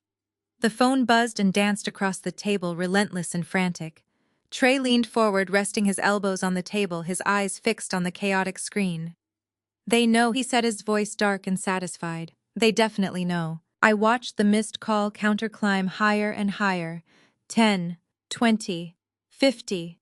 They were trapped in a blazing inferno of their own making, desperately trying to reach the only person who possessed the financial extinguisher.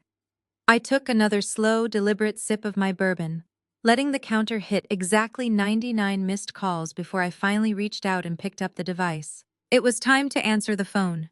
It was time to deliver the final devastating blow. I swiped the green button on the screen and accepted the call, pressing the phone securely against my ear. I did not say hello. I simply listened to the chaotic symphony of absolute destruction unfolding on the other end of the line. Gavin was hyperventilating, his voice cracking with pure panic. "Rebecca, what did you do?" he screamed. "The police are here. They are detaining me in the lobby of the title office. Every single credit card is declined. The banking app says our accounts are seized. My mother is having a literal panic attack on the floor. Call the bank right now and tell them it is a mistake." I took a slow sip of bourbon. Trey sat across from me in the quiet restaurant, watching my face with a predatory smile. "It is not a mistake, Gavin," I replied, my voice dropping to a register of absolute chilling calm. "It is an active federal identity theft investigation. I formally filed the complaint against your loan." There was a sharp intake of breath on the other end of the line. "You did what?" He choked out, the reality of his situation violently crashing down on his fragile ego. "Let me walk you through the timeline of your financial execution." Hour 1. Trey and I marched directly back to the branch manager. We filed an identity theft dossier. The bank was legally obligated to freeze the disbursement immediately and notify the Financial Crimes Division of the federal authorities. That was the automated alert that just humiliated you in front of your elite real estate agent. "Rebecca, please," Gavin begged, his arrogant facade completely shattered. "You cannot do this. We are married. I am your husband. You have to call them off right now." "You stopped being my husband when you forged my signature," I stated. "And I did not stop at the mortgage. I executed a hard security freeze on every single credit card attached to my profile. I recalled the $120,000 you tried to launder into your mother irrevocable trust. I even swept your quarterly bonus and your pathetic paycheck into a solo account. You have absolutely zero liquid assets." But why? He sobbed, the sound of police sirens now faintly audible in the background of his frantic call. "Why would you destroy everything we built?" "I did not destroy anything, Gavin," I replied, my voice echoing in the empty barbecue restaurant. "I simply locked the cards and took my money back. I am just following your mother rules. I did not spend a single dime of your money. Enjoy explaining those forged federal signatures to the authorities.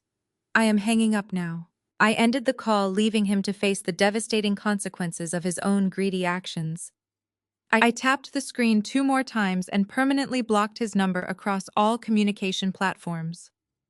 I slowly slid the phone across the heavy wooden table directly toward Trey. "It is officially done," I said. "The financial arteries are now completely severed." Trey raised his glass of bourbon, clinking it against mine with a resonant chime. "To the absolute downfall of parasites," he said, taking a long, satisfied drink. "Amanda has been blowing up my phone too. She is demanding to know why her premium shopping cards are suddenly declining everywhere. I told her the corporate accounts are under an active audit, and I revoked all administrative access. She is packing her bags to go stay at her mother house. She does not even realize her mother does not have a house anymore." The fallout over the next 72 hours was swift, brutal, and entirely relentless. Gavin was formally indicted for wire fraud and identity theft because he utilized digital networks to transmit forged federal documents across state lines. The prosecuting attorney refused to offer him a lenient plea deal. He was facing a mandatory minimum of 3 years in a federal penitentiary.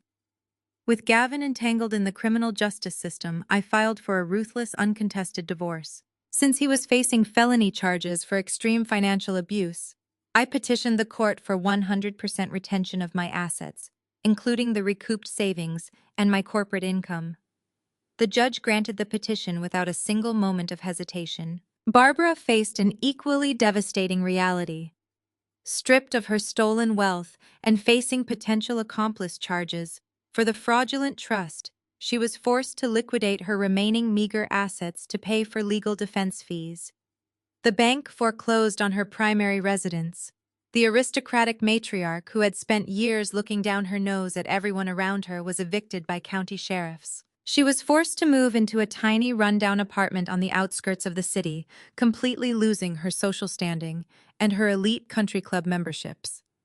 She became a total outcast, abandoned by the very social circle she had desperately tried to impress with my stolen money for so long. Amanda, realizing that she had been manipulated into nearly destroying her own life and her marriage, finally woke up from her toxic delusion. With her brother in jail and her mother destitute, she begged Trey for forgiveness. Trey agreed to couples counseling, but he dictated strict, non-negotiable terms. Amanda was permanently banned from viewing or accessing his restaurant finances, and Barbara was exiled from their lives forever. Trey's restaurant empire exploded in profitability, now that the financial leeches were no longer draining his operating capital. He opened 2 new locations within a single year. As for me, I was promoted to director of audit at my corporate firm. I bought a stunning luxury high-rise apartment overlooking the beautiful Chicago skyline. I stand by the floor-to-ceiling windows every single evening, looking out at the glittering city I conquered. When toxic people try to lock you out of your own life, do not beg them for the key. Just buy the whole bank and change all the locks forever. With the federal mortgage frozen and the title company completely cut off from the funds, I turned my attention back to the liquid assets. The Florida vacation villa was officially a dead deal, but Gavin and Barbara still had my life savings, sitting in their newly formed, irrevocable trust. I looked across the mahogany desk at Mr. Harrison, whose pristine suit was now visibly wrinkled from the sheer stress of the situation. Hour 2 of my financial execution had officially begun, and it was time to initiate the clawback. Mr. Harrison, I said, pointing a manicured finger at the printed ledger containing the 2 outbound wire transfers. I am initiating an immediate wire recall on the $120,000 that my husband fraudulently transferred out of this joint account. Pull up the wire authorization codes right now. Harrison wiped his forehead with a handkerchief. Ma am executing a wire recall on a completed transfer to an external trust is incredibly difficult. The receiving institution assumes those funds are settled. They will automatically contest any reversal request unless we have a subpoena. They will not contest anything. I fired back, my voice cutting through his bureaucratic excuses like a scalpel. Under federal banking regulations, a wire transfer can be recalled if the transaction occurred within the last 48 hours and is directly linked to an active fraud investigation. You just flagged the primary account holder for federal identity theft and mortgage fraud. This cash transfer is the proceeds of that exact crime. Attach the mortgage fraud alert to the wire recall request. When the compliance department at the receiving bank sees that they are holding laundered money tied to a $500,000 federal felony, they will freeze the trust and return the capital immediately. No banking institution wants the Federal Bureau of Investigation auditing their trust department. Send the recall authorization now. Harrison swallowed hard and turned back to his terminal. His fingers flew across the keyboard, entering the specific transaction identification numbers. I watched the reflection of his screen in the glass wall of the office. He was opening a direct communication channel with the Central Fraud Department of the bank. Trey sat beside me, his arms crossed over his broad chest, his eyes fixed intently on the branch manager. The quiet intensity radiating from Trey was palpable. Hai had spent 2 years being manipulated and gaslighted by his wife and her brother, and now he was getting a front-row seat to their absolute financial destruction. The fraud department has to authorize the reversal manually, Harrison explained, his voice tight. They are reviewing the identity theft complaint and the forged mortgage disclosures you submitted. It might take a few minutes for them to process the legal justification for the clawback. We waited in silence. The heavy oak clock on the office wall ticked loudly, marking the passage of time. I did not feel any anxiety. I knew the regulations better than the people who wrote the banking software. Gavin thought moving the money into a trust made it untouchable. He severely underestimated my understanding of financial compliance. He thought he was playing chess, but he did not even know the rules of the board. Suddenly, the computer terminal chimed with a sharp notification sound. Harrison let out a long breath. The fraud department approved the emergency reversal, he announced. Because the funds were moved so recently, they are issuing an immediate provisional credit back into your joint checking account, while they force the external bank to surrender the cash. The money is coming back. Refresh the ledger, I instructed, my eyes locked on the monitor. Harrison hit the refresh key. The screen blinked and the account balance updated. The massive six-figure sum materialized back into the joint checking account ledger. $120,000. My hard-earned corporate bonuses. My life savings. My financial security returned exactly where it belonged. The defensive perimeter was holding. But I was not finished. I leaned closer to the monitor, analyzing the updated list of current-day transactions. As an auditor, I never stop at the primary objective. I always scan the periphery for secondary anomalies. A sharp smile touched the corners of my mouth as I read the top-line item on the refreshed screen. Gavin was a mid-level manager at an insurance firm. Today was the last Friday of the month. That meant it was payday. But it was not just a standard 2-week paycheck. According to the deposit coding, his quarterly performance bonus had also hit the account at 6 o'clock this morning. The total inbound direct deposit from his employer was just over $14,000. Gavin had drained my life savings to buy his mother a villa, but he had carelessly left his own paycheck sitting in the joint account, assuming I would never log in to check the balances. He was so focused on executing his grand heist that he neglected his own basic financial hygiene. He thought I was too busy crying over a declined grocery bill to notice his vulnerability. Mr. Harrison, I said, tapping the desk. I am a joint owner on this account with full legal rights to the current balance. Is that correct? Yes, Ma. M. Harrison confirmed, looking nervously between the screen and my face. You have equal access to all funds currently residing in the joint portfolio. Excellent, I replied. I want to open a brand new high-yield checking and savings profile. The new accounts will be registered solely under my Social Security number. No joint access. No secondary users. I want Gavin permanently blocked from viewing, interacting with, or even acknowledging the existence of this new profile. Harrison immediately began generating the new account paperwork. I can set that up for you right now. Do you want to transfer the recovered $120,000 into the new solo account? I want to transfer everything. I stated, my voice echoing with absolute finality. You are going to sweep the entire balance into my new solo account. The recovered life savings, my corporate bonuses, and his entire quarterly paycheck. Move all of it. Trey let out a low rumble of laughter, leaning back in his leather chair. You are leaving him with absolutely nothing, Trey said, the corners of his mouth turning up in a hard, satisfied smile. He is going to try to buy his mother a luxury house and realize he cannot even afford to buy a cheap cup of coffee. Actually, I corrected, keeping my gaze on the computer screen. We are not leaving him with nothing. Mr. Harrison, when you execute the sweep into my new account, I want you to leave exactly $1.50 in the joint checking ledger. Harrison paused, his fingers hovering over the keyboard.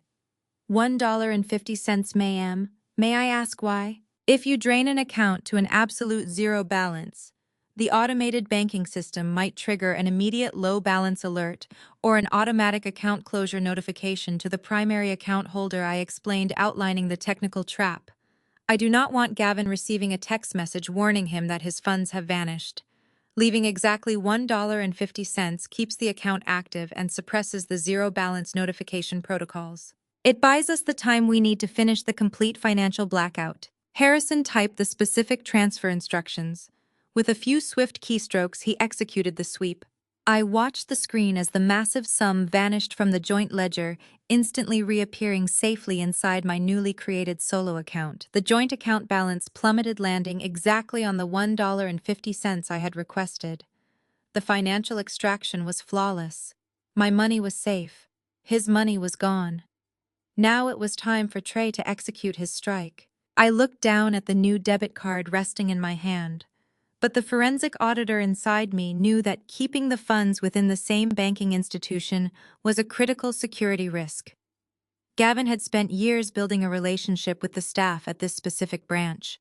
If he walked in here demanding answers and throwing a temper tantrum, there was a slight chance a junior teller might accidentally leak the existence of my new internal profile. I needed the cash completely removed from their ecosystem. I pulled my personal tablet from my briefcase and connected it to the encrypted cellular network. Within 5 minutes, I opened a completely separate high-yield account at a remote digital banking institution. I initiated an immediate external wire transfer, pushing the entire recovered sum out of the local bank and into the digital vault. The money was now legally and physically untouchable. Gavin could scream at every teller in the city, but he would never find a single trace of that capital. I closed my tablet and turned to the man sitting beside me. Trey was leaning over the mahogany table, his broad shoulders tense with focused energy. He had witnessed my financial extraction, and now it was his turn to sever the parasitic cord draining his livelihood. Trey picked up his phone and dialed the dedicated executive hotline for his commercial banking institution. He placed the device on the polished wooden table and activated the speaker function so I could monitor the compliance protocols. A professional corporate representative answered the line, immediately asking for his commercial identification credentials. Trey recited his merchant codes and verified his identity with a cold, clinical precision. The warm, friendly barbecue pitmaster was completely gone. In his place was a ruthless chief executive officer protecting his empire. I am calling to issue a critical security directive regarding my primary restaurant operating accounts, Trey announced, his voice deep and unwavering. I need to formally revoke the limited financial power of attorney currently assigned to my brother-in-law, Gavin. You are to terminate his administrative access immediately. He is no longer authorized to view, route, or manage any capital associated with my business network. The representative paused, the sound of rapid typing echoing through the speaker. I understand, sir. I am navigating to the security portal right now. I will delete his login credentials and revoke the power of attorney. Can you confirm if this is a standard administrative update or if there is a suspected security breach on the profile? This is not a standard update. Trey fired back, his dark eyes locking onto mine across the table. I am officially declaring an active corporate embezzlement operation. I need your fraud department to flag every single outbound transfer routed to the irrevocable trust registered to Barbara over the past 24 months. They were disguised as federal tax escrow payments, but they were entirely unauthorized and fraudulently diverted. The atmosphere on the phone call shifted instantly from routine customer service to high-level corporate security. The representative gasped softly, her keystrokes becoming noticeably faster and more urgent. Sir, I am initiating a severe level fraud alert on your commercial profile right now. I am locking down the external routing features to prevent any further capital from leaving the ecosystem. We will assign a specialized corporate investigator to your file by tomorrow morning to track the stolen $82,000. Do not just lock the routing features, Trey commanded, leaning closer to the phone. I want a complete structural reset on my business finances. You are going to open a brand new master operating account for my restaurant chain right now. I want you to sweep my entire remaining business capital, every single dime I have, into that new secure account. Once the capital is moved, I want you to permanently close the compromised ledgers. Gavin cannot steal from an account that no longer exists. I nodded in silent approval. Trey was executing the corporate strike flawlessly. By closing the old ledgers, he was ensuring that any automated sweeping software Gavin had set up would hit a dead end and fail instantly. The representative confirmed the instructions, reading back the new account details and verifying the total capital sweep. The transfer is complete, sir, she stated, her voice tight with professional concern. Your restaurant revenue is now entirely secured in the new profile. Gavin has been completely purged from your banking network.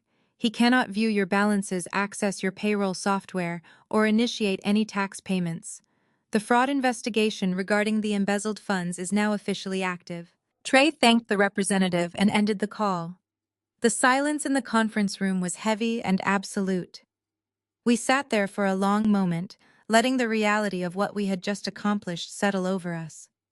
Two outsiders who had been mocked, marginalized, and exploited by a family of narcissists had just orchestrated a massive, synchronized financial counterattack.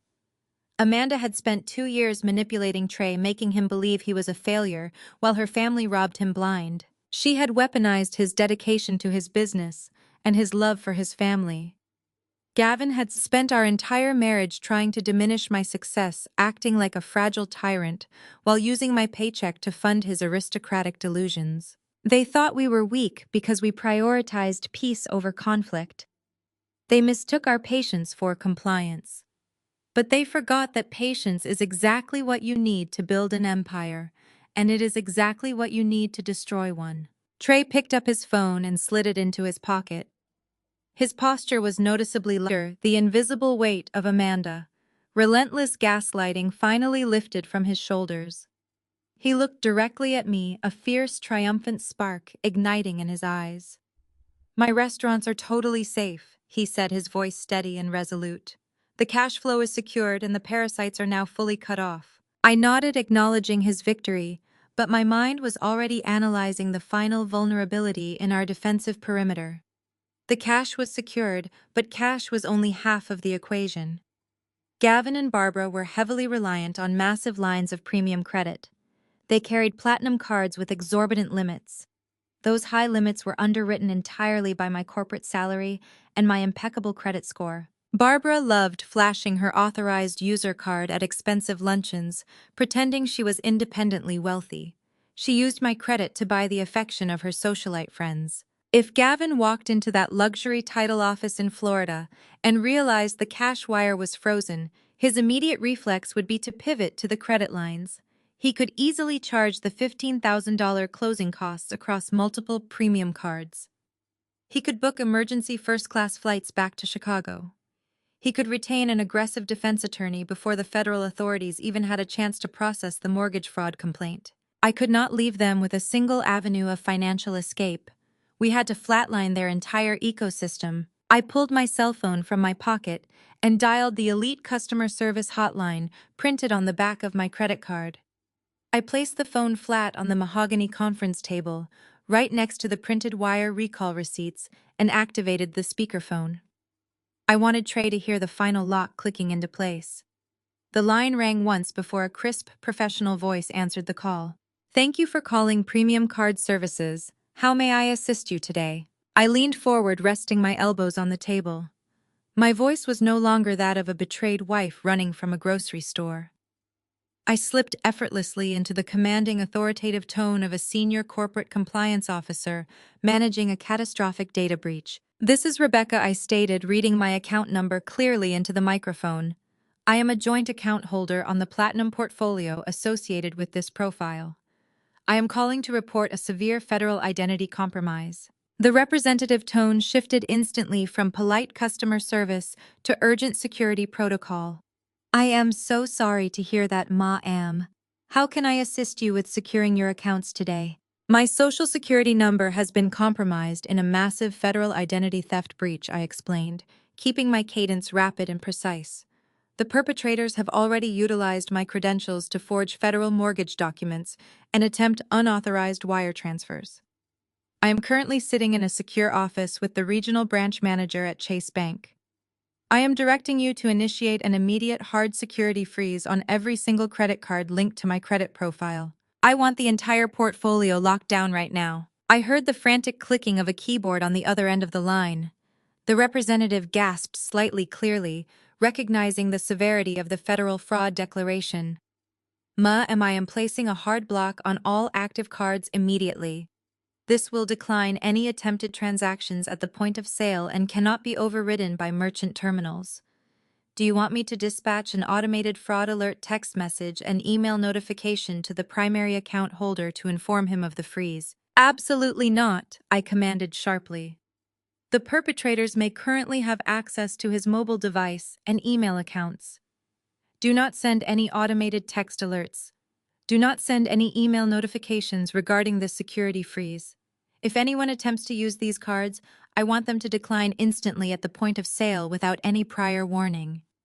We are coordinating with federal authorities, and we do not want to tip off the suspects that the financial network has been compromised. Understood, the representative confirmed, her voice tight with professional urgency. The hard freeze is now fully active across the entire portfolio. Every single card issued under this account, including the authorized user cards held by Barbara, is now permanently deactivated. No transactions will be approved. I thanked the representative and ended the call. The silence in the conference room returned heavy and absolute. I looked across the table at Trey. The blackout is complete, I told him. Every single financial artery has been completely severed. They have no cash. They have no credit. They have no restaurant revenue to siphon. They are entirely cut off from the global financial system. The sheer magnitude of what we had accomplished in under 4 hours settled over us. We had dismantled a parasitic ecosystem that had been feeding on our labor for years. Gavin and Barbara had spent their lives curating an illusion of aristocratic wealth. They looked down on Trey because he worked with his hands and smelled like hickory smoke. They looked down on me because I was too focused on my career and did not cater to their fragile egos. They believed they were entitled to the fruits of our labor simply because they existed. They thought they were the architects of a brilliant financial heist.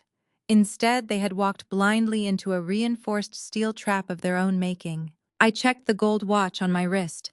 It was exactly 4:45 in the afternoon. We had 15 minutes before the title company in Florida expected the closing costs to be paid. 15 minutes before Gavin pulled out his platinum card and tried to execute the final step of his master plan. I gathered the thick stack of printed ledgers, the wire transfer receipts, and the forged mortgage disclosures. I neatly aligned the edges of the paper and slid the entire dossier into my leather briefcase. We had executed the defensive maneuvers flawlessly. The federal authorities were notified. The assets were secured. The credit lines were dead. There was nothing left to do inside this bank. Trey stood up from the conference table and closed his laptop. He slung it under his arm, his posture radiating a formidable quiet power. We walked out of the executive boardroom and thanked Mr. Harrison for his prompt compliance with federal banking regulations. The branch manager looked like he had aged 5 years in the span of an afternoon, but he nodded respectfully as we exited his office. The heavy glass doors slid open, and the cold wind felt incredibly refreshing. We had walked into this building as victims of a massive familial betrayal. We were walking out as the absolute architects of their destruction. Amanda would soon realize that constantly belittling her hard-working husband was the greatest mistake of her life. She had traded a loyal man for a criminal brother. We stepped out into the crisp Chicago air. The sun was beginning its slow descent, casting long shadows across the concrete parking structure. We did not need to speak to coordinate our next move. The financial execution was finished. Now it was time to watch the fallout. We got into our respective vehicles and drove away from the bank, leaving the corporate district behind.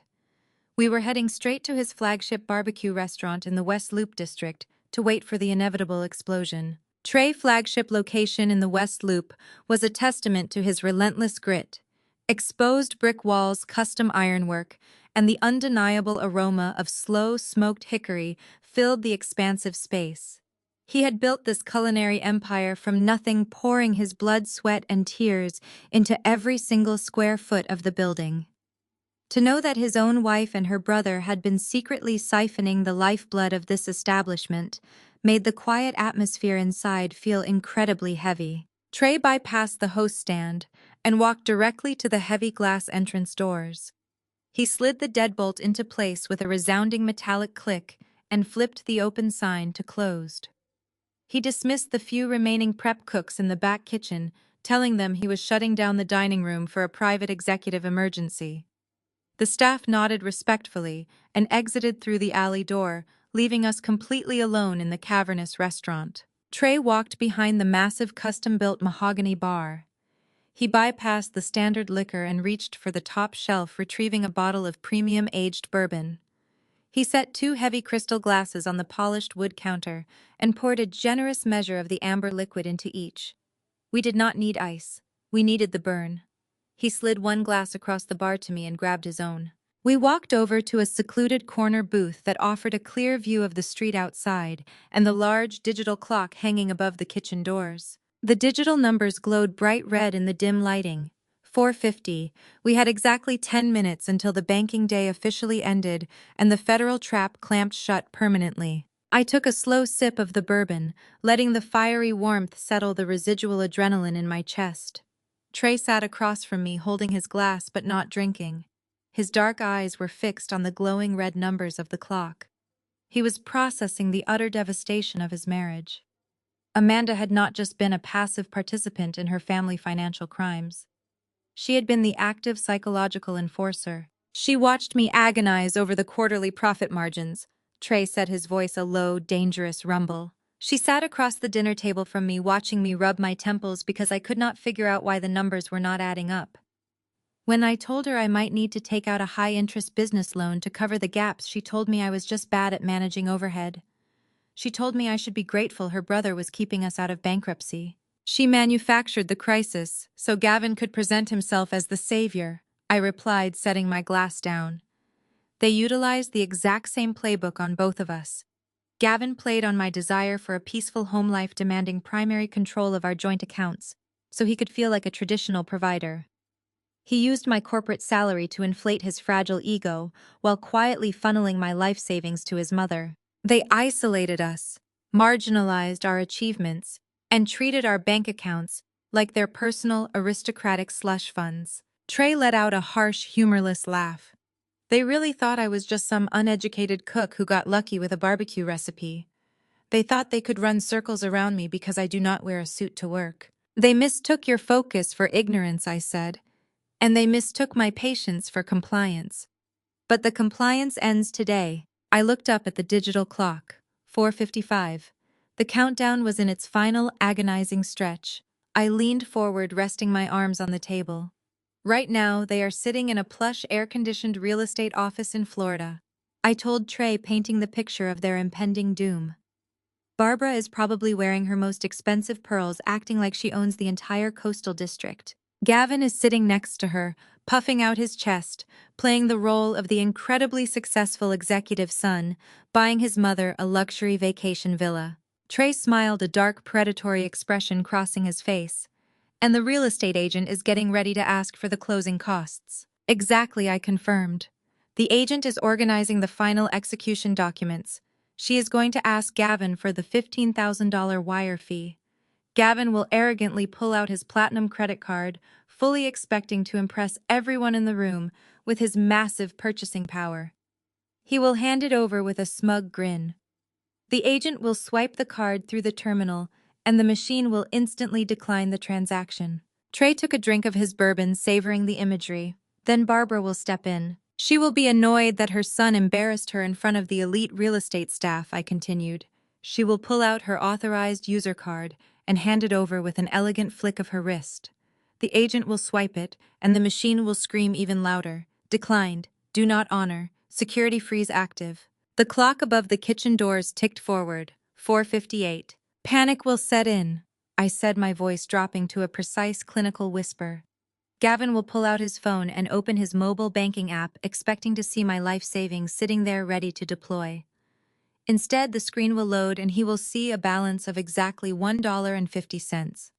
He will try to switch to the irrevocable trust portal, but the screen will completely lock down with a federal compliance warning.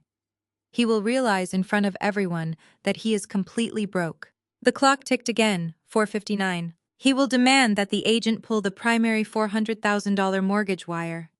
Anyway, I stated, the final piece of the trap snapping into focus. He will beg her to execute the loan so they do not lose the house. The agent will log into the federal lending portal. She will enter the mortgage identification number and hit execute. But instead of an approval, the entire screen will flash bright red. It will display an active federal fraud investigation. It will flag the forged signatures. And because the bank reported a live real estate transaction involving stolen identity, the local police will be dispatched directly to that office. The digital numbers shifted. 5 o'clock. The bank doors were officially locked. The federal wire systems were shut down for the weekend. The clawback of my $120,000 was permanent. Trey corporate accounts were completely sealed and wiped of Gavin access. The financial execution was absolute and irreversible. Right on cue, the silence of the empty restaurant was violently shattered. My cell phone resting face up on the wooden table began to vibrate furiously against the hard surface. The screen lit up displaying Gavin's face. I did not answer. The phone stopped ringing and instantly started again. Then a barrage of text messages began flooding the screen in rapid succession. "Where are you? The police are here. Call the bank right now." Rebecca answered the phone. Trey's phone erupted next, buzzing wildly in his pocket. He pulled it out and glanced at the screen. "Amanda," he announced, his voice devoid of any sympathy. "She is demanding to know why her premium shopping cards are suddenly declining at the luxury boutique downtown. She is saying the bank must have made a massive error." My phone continued to dance across the table, the missed call counter climbing with terrifying speed. 10, 20, 50. They were trapped in a blazing inferno of their own making, desperately screaming for the only people who possessed the financial extinguisher. I took another slow, deliberate sip of my bourbon, letting the counter hit exactly 99 missed calls. The explosion had arrived, and it was absolutely magnificent. To fully appreciate the sheer magnitude of the panic currently lighting up my phone screen, you have to rewind exactly 15 minutes. While Trey and I were pouring our bourbon, Gavin and Barbara were sitting in a heavily air-conditioned remote real estate closing office in downtown Chicago. They had booked a premium executive suite with a massive mahogany table and a high-definition video conferencing system linking them directly to the coastal title agency in Florida. They were surrounded by catered sparkling water and leather-bound portfolios. Barbara was wearing her signature cashmere cardigan and a string of pearls, acting as though she was a seasoned real estate magnate, expanding her vast property portfolio. She sat with her posture perfectly straight, her chin tilted upward in that familiar condescending angle. Gavin sat beside her, practically vibrating with unearned arrogance. He had carefully styled his hair and wore a tailored suit blazer specifically for the video call, wanting to project the image of a highly successful corporate executive. In his mind, he had executed the perfect financial crime. He had successfully siphoned my savings-drained Trey operating capital and secured a $500,000 asset without raising a single alarm. I was completely convinced that he was the smartest man in the room. The real estate agent on the screen. A woman sitting in a sunlit Florida office smiled warmly at them through the camera. She congratulated Barbara on purchasing such a magnificent coastal property and then directed her attention to Gavin to finalize the financial transfers. "Before we can officially record the deed transfer and pull the primary mortgage wire, we just need to clear the $15,000 closing costs," the agent informed them, her voice projecting clearly through the surround sound speakers. "We can process that via credit card right now if you are ready." Gavin offered a smug, self-satisfied smile. He reached into his designer wallet and extracted his heavy metal platinum credit card. I handed it to the closing assistant present in the Chicago room with an arrogant flick of his wrist. The assistant took the card and ran it through the encrypted terminal on the desk. The machine processed for a brief moment before emitting a harsh, sharp rejection beep. The screen flashed a stark message: declined. Gavin's smile faltered instantly, his fragile ego bruised as the assistant politely handed the card back. He let out a nervous, dismissive laugh, adjusting his suit jacket. "That must be a simple security flag," he said, his voice slightly higher than usual. "I travel frequently, and the fraud department can be overly aggressive with large out-of-state transactions. Just run my mother card instead." Barbara shot him a sharp, annoyed glance, clearly displeased by the sudden interruption to her aristocratic fantasy. She opened her designer handbag and produced her own premium authorized user card. She handed it over with an exaggerated sigh, silently apologizing to the agent for the inconvenience. The assistant swiped Barbara's card through the terminal. The machine beeped again, even louder and more aggressive this time. Declined. Do not honor. Security freeze active. The atmosphere in the closing suite shifted immediately. The celebratory energy evaporated, replaced by a thick, uncomfortable tension. The closing assistant frowned, looking at the terminal screen with genuine concern. Both of your cards have been securely locked by the issuing institution, the assistant stated. We cannot proceed with processing the closing costs until you resolve this security hold.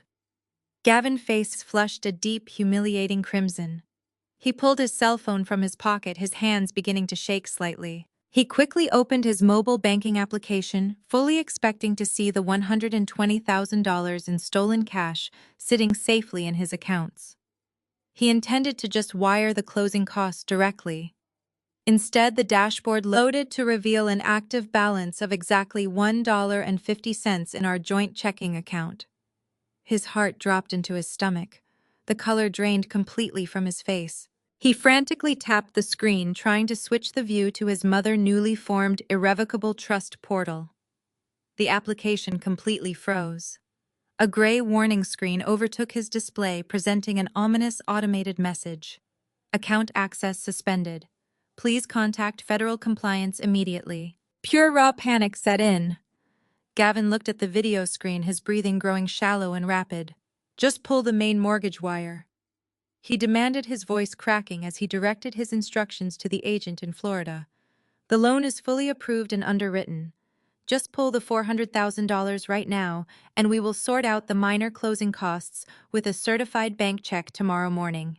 The real estate agent looked skeptical, but she turned to her primary desktop monitor to initiate the secure wire draw from the federal lending portal.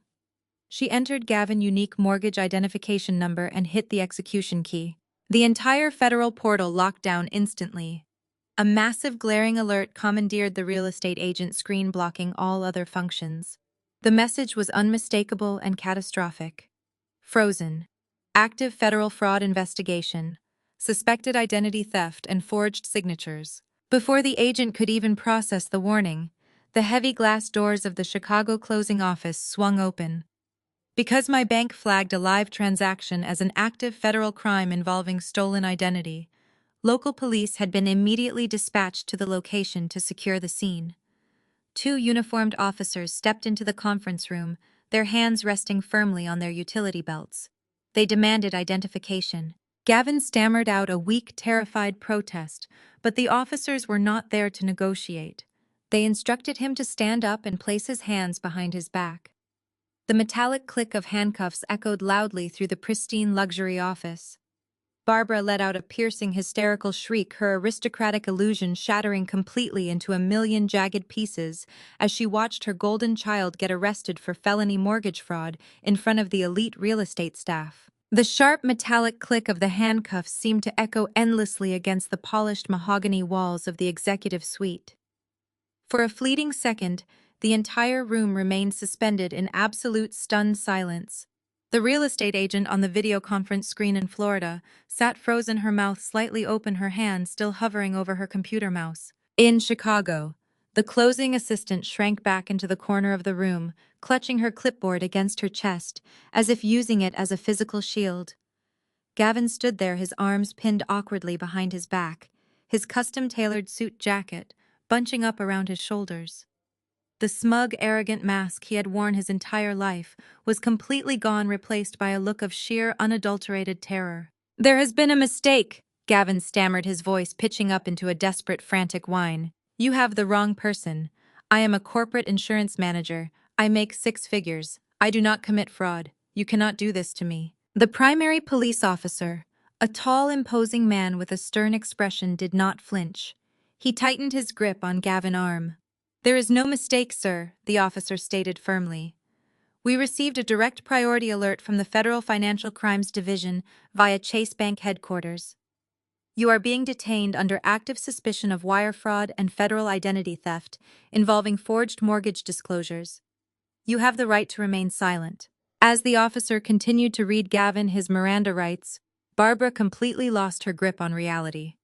Her aristocratic facade, the carefully curated illusion of old money and superior breeding, shattered spectacularly. She let out another hysterical wail and lunged forward, tripping over the hem of her expensive designer slacks. Her luxury leather handbag slipped from her shoulder, hitting the hardwood floor with a heavy thud. The contents spilled out in a chaotic mess, scattering expensive lipsticks, gold-plated compacts, and heavily maxed-out credit cards across the room. "This is an outrage," Barbara screamed, her face contorted with fury and panic. "My son is a respectable executive. His wife is a senior corporate auditor. We have millions of dollars in our accounts. I am calling my wealth management team right now and having your badges revoked." She dropped to her knees, scrambling to retrieve her cell phone from the spilled contents of her purse. Her hands were shaking violently as she dialed the premium customer service line for the bank. She put the phone on speaker, holding it up like a weapon, expecting an immediate apology from a terrified bank executive. Instead, the call connected directly to an automated compliance routing system. A cold, robotic voice filled the tense silence of the conference room. "We are sorry. The irrevocable trust profile associated with this Social Security number is currently seized under federal review. All assets have been frozen pending a criminal investigation. If you are the account holder, please retain legal counsel. Goodbye." The line disconnected with a sharp, definitive click. Barbara stared at her phone, her eyes wide with a horrifying realization. The impenetrable financial fortress she thought she had built with my stolen life savings had completely evaporated. She was not a wealthy matriarch. She was an accomplice to a federal felony, and she was absolutely broke. "Let us go," the second police officer instructed, guiding Gavin toward the heavy glass doors of the executive suite. The walk of shame that followed was the ultimate public reckoning. Gavin and Barbara had spent their entire lives looking down on people, judging them for their clothes, their jobs, and their backgrounds. They believed their perceived status made them untouchable. Now Gavin was being frog-marched through the highly populated lobby of one of the most elite commercial real estate firms in the city. Wealthy clients, successful brokers, and sharply dressed receptionists all stopped exactly what they were doing to turn and stare. The hushed whispers rippled through the lobby like wildfire. Gavin kept his head down, his face burning with a deep, shameful red. He tried to hide his handcuffed wrists behind his back, but there was no escaping the absolute degradation of the moment. Barbara trailed behind them, clutching her messy handbag, her hair completely disheveled. She frantically tried to drape her cashmere cardigan over Gavin's handcuffed hands to hide the metal restraints from the judging eyes of the crowd. But the officer quickly swatted her hand away. Step back or you will be detained for interfering with an active arrest," the officer warned her sharply. Barbara recoiled, bursting into ugly, desperate tears. They reached the ground floor, exiting the climate-controlled building into the crisp Chicago evening. A marked police cruiser was parked directly in front of the main entrance, its red and blue lights flashing rhythmically against the glass facade of the building. The officer opened the back door of the cruiser and guided Gavin into the cramped plastic seat. "Wait, please," Gavin begged, looking up at the officer with wild, terrified eyes. "Please just let me make one phone call. My wife is a financial auditor. She understands these compliance systems. She can call the bank and clear this up. She can fix this. Just let me call Rebecca." The officer paused, considering the request. Since Gavin was currently only being detained for questioning and not yet formally booked into the county jail, he nodded. "I will dial the number and hold the phone," the officer said, pulling Gavin's cell phone from his suit pocket. "But you are on speaker, and I am monitoring the entire conversation." Gavin nodded frantically. "Yes, please, just call her right now." Standing on the sidewalk, shivering in the evening wind, Barbara pulled out her own phone. She realized that Amanda needed to know their entire financial ecosystem had just collapsed. She also realized that Rebecca, the woman she had treated like a disposable financial host, was the only person who possessed the capital to bail them out. Barbara began dialing my number with frantic, desperate speed. In that exact moment, sitting in the quiet corner booth of the barbecue restaurant, my phone screen lit up. The digital onslaught had officially begun. The missed call counter started its rapid, relentless climb. Every vibration against the wooden table was a testament to their absolute ruin. They were trapped, they were terrified, and they were finally realizing exactly who held the power. The trap had closed perfectly, and there was absolutely no escape. My phone vibrated violently against the heavy oak table of the barbecue restaurant.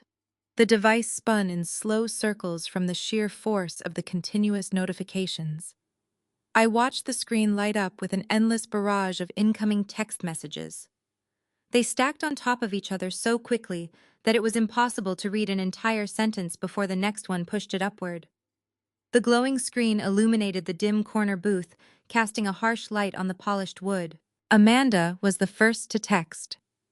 "Where is the money?" she demanded in all capital letters. "My credit cards are declining everywhere. What did you do to Gavin account?" She followed that immediately with a string of angry symbols. Then came the messages from Barbara. Her aristocratic facade had clearly dissolved into pure digital panic. "Call me now," she texted. "The bank is saying my trust is frozen. Gavin is being arrested. Rebecca, you have to fix this right now." "Mom is having a panic attack," Amanda added a moment later. "Answer the damn phone." I took a slow, deliberate sip of my premium bourbon. The amber liquid burned smoothly down my throat, perfectly matching the warmth of absolute vindication spreading through my chest. Trey sat across from me, holding his own heavy crystal glass. He leaned forward, resting his muscular forearms on the polished wood, his dark eyes locked onto the chaotic, glowing screen of my cell phone. He did not say a word, but the predatory smile playing at the corners of his mouth spoke volumes. We were watching a tyrannical empire crumble in real time, simply by observing a digital notifications center. The silence of the empty restaurant contrasted sharply with the digital explosion happening on the table. The missed call counter on my screen continued its rapid, relentless climb. 75, 82, 90. They were trapped in a blazing financial inferno of their own making, desperately screaming for the only person who possessed the extinguisher. They had spent years treating me like a disposable asset, a human shield to absorb their debts and fund their delusions of grandeur. They thought they were untouchable because they shared genetics. Now they were realizing exactly who held the real power. The counter hit exactly 99 missed calls. I reached out and rested my hand over the phone, feeling the frantic vibration against my palm. I let it ring one more time, letting the counter roll over to 100. It was time to answer. It was time to deliver the final devastating blow. I swiped the green button on the screen and accepted the call, pressing the phone securely against my ear. I did not say hello. I simply listened to the chaotic symphony of absolute destruction unfolding on the other end of the line. The voice that came through the speaker was not Gavin. It was the deep, authoritative tone of a law enforcement officer. "This is Officer Miller of the Chicago Police Department," the voice stated formally. "I have a Gavin detained here at a commercial property on suspicion of federal wire fraud. He requested to speak with you regarding a bank error. I am monitoring this call. Do you understand?" "I understand completely, Officer Miller," I replied, my voice dropping to a register of absolute chilling calm. The officer held the phone to Gavin. "Rebecca, what did you do?" Gavin screamed, his voice cracking with pure, unadulterated panic. "The police are arresting me in the lobby. Every single credit card is declined. The banking app says our accounts are seized. My mother is having a literal panic attack on the floor. Tell the officer it is a mistake. Call the bank right now and tell them it is a simple misunderstanding." I looked across the table at Trey, who raised his glass in a silent toast. "It is not a mistake, Gavin," I stated, the cold precision of my words cutting through his hysterical begging.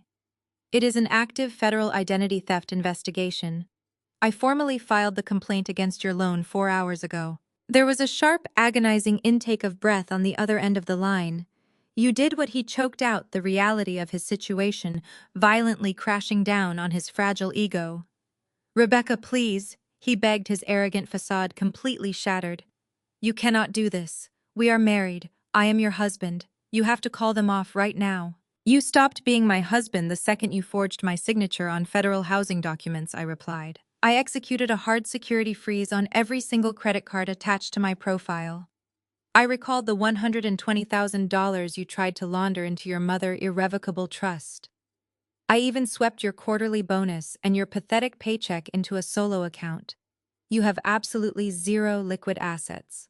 But why? He sobbed, the sound of police radios now clearly audible in the background of his frantic call. "Why would you destroy everything we built?" I did not destroy anything, Gavin, I replied, my voice echoing in the empty barbecue restaurant. I simply locked the cards and took my money back. I am just following your mother rules. I did not spend a single dime of your money. Enjoy explaining those forged federal signatures to the Federal Bureau of Investigation. I did not wait for his response. I ended the call, leaving him to face the devastating consequences of his own greedy actions. I tapped the screen 2 more times and permanently blocked his number across all communication platforms. I blocked Barbara. I blocked Amanda. The digital blackout was now complete. I slowly slid the phone across the heavy wooden table directly toward Trey. It is officially done, I said. The financial arteries are now completely severed. The fallout over the next 72 hours was swift, brutal, and entirely relentless. Gavin was formally booked into the county jail and swiftly transferred to federal custody. Because he utilized digital networks to transmit forged federal documents across state lines. The prosecuting attorney refused to offer him a lenient plea deal. He was officially indicted for wire fraud, identity theft, and mortgage fraud. The evidence against him was insurmountable, leaving his public defender with absolutely no leverage. With Gavin entangled in the criminal justice system, facing a mandatory minimum of 3 years in a federal penitentiary, I moved with absolute precision to dismantle the legal remains of our marriage. I hired the most aggressive divorce attorney in the city. Since my husband was facing felony charges for extreme financial abuse and fraud, I petitioned the court for an expedited dissolution of marriage and 100% retention of my assets. I included the recouped savings, my corporate income, and the remaining equity in our shared properties. The judge, reviewing the overwhelming evidence of his premeditated financial crimes, granted the petition without a single moment of hesitation. I was legally and financially free. While the dissolution of our marriage was handled with rapid efficiency, the criminal proceedings against my former husband stretched into a grueling multi-month federal process.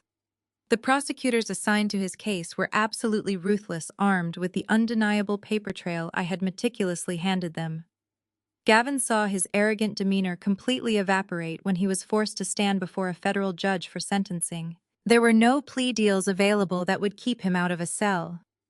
The judge handed down the official ruling of 3 years in a federal penitentiary, citing the premeditated nature of the forged documents and the egregious breach of financial trust.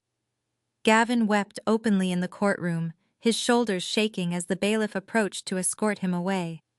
He finally realized that his fragile ego and desperate need for control had cost him his freedom, his marriage, and his entire future. He traded a comfortable, lucrative suburban life for a cramped concrete box, all because he could not handle a successful wife who out-earned him. Barbara faced an equally devastating and highly public reality. The federal authorities did not simply view her as a passive bystander in her son's fraudulent schemes. Because the irrevocable trust was registered entirely in her name and funded explicitly with stolen marital capital, she was formally charged as a direct accomplice to wire fraud. To afford a competent defense attorney and avoid serving actual prison time alongside her son, she was forced to liquidate every single asset she possessed. The bank swiftly initiated foreclosure proceedings on her sprawling suburban home. The aristocratic matriarch who had spent decades looking down her nose at everyone around her was forcefully evicted by the county sheriff department. She was reduced to renting a tiny run-down one-bedroom apartment on the bleak industrial outskirts of the city. The peeling paint-stained carpets and leaky faucets were a far cry from the luxury Florida villa she thought she was stealing. Her elite country club memberships were instantly revoked. Her wealthy socialite friends, the very people she had desperately tried to impress with my stolen money, completely ostracized her. They ignored her phone calls and pretended not to know her. She became a total outcast, left to rot in the miserable, isolated reality of her own making. The absolute destruction of her family finally broke through Amanda's toxic delusions. With her brother sitting behind bars and her mother entirely destitute, Amanda realized how profoundly she had been manipulated her entire life. She saw clearly that her mother and brother had weaponized her marriage, turning her against a hardworking, loyal husband just to line their own pockets. The immense guilt and shame crashed down on her. She cut all ties with Barbara, refusing to enable the abusive behavior any longer. Amanda showed up at Trey flagship restaurant in tears.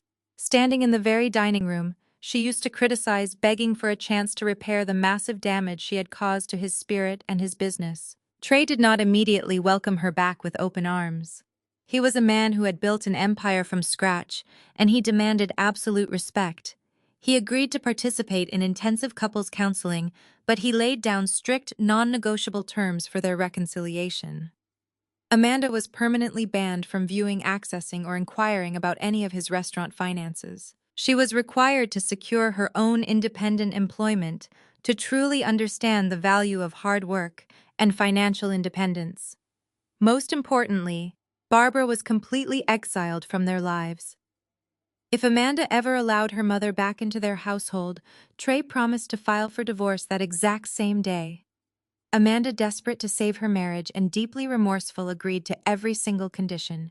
With the financial leeches permanently severed from his operating accounts, Trey's restaurant empire exploded in profitability. Unburdened by the manufactured cash flow crises and the relentless gaslighting from his in-laws, he finally had the capital to scale his culinary vision.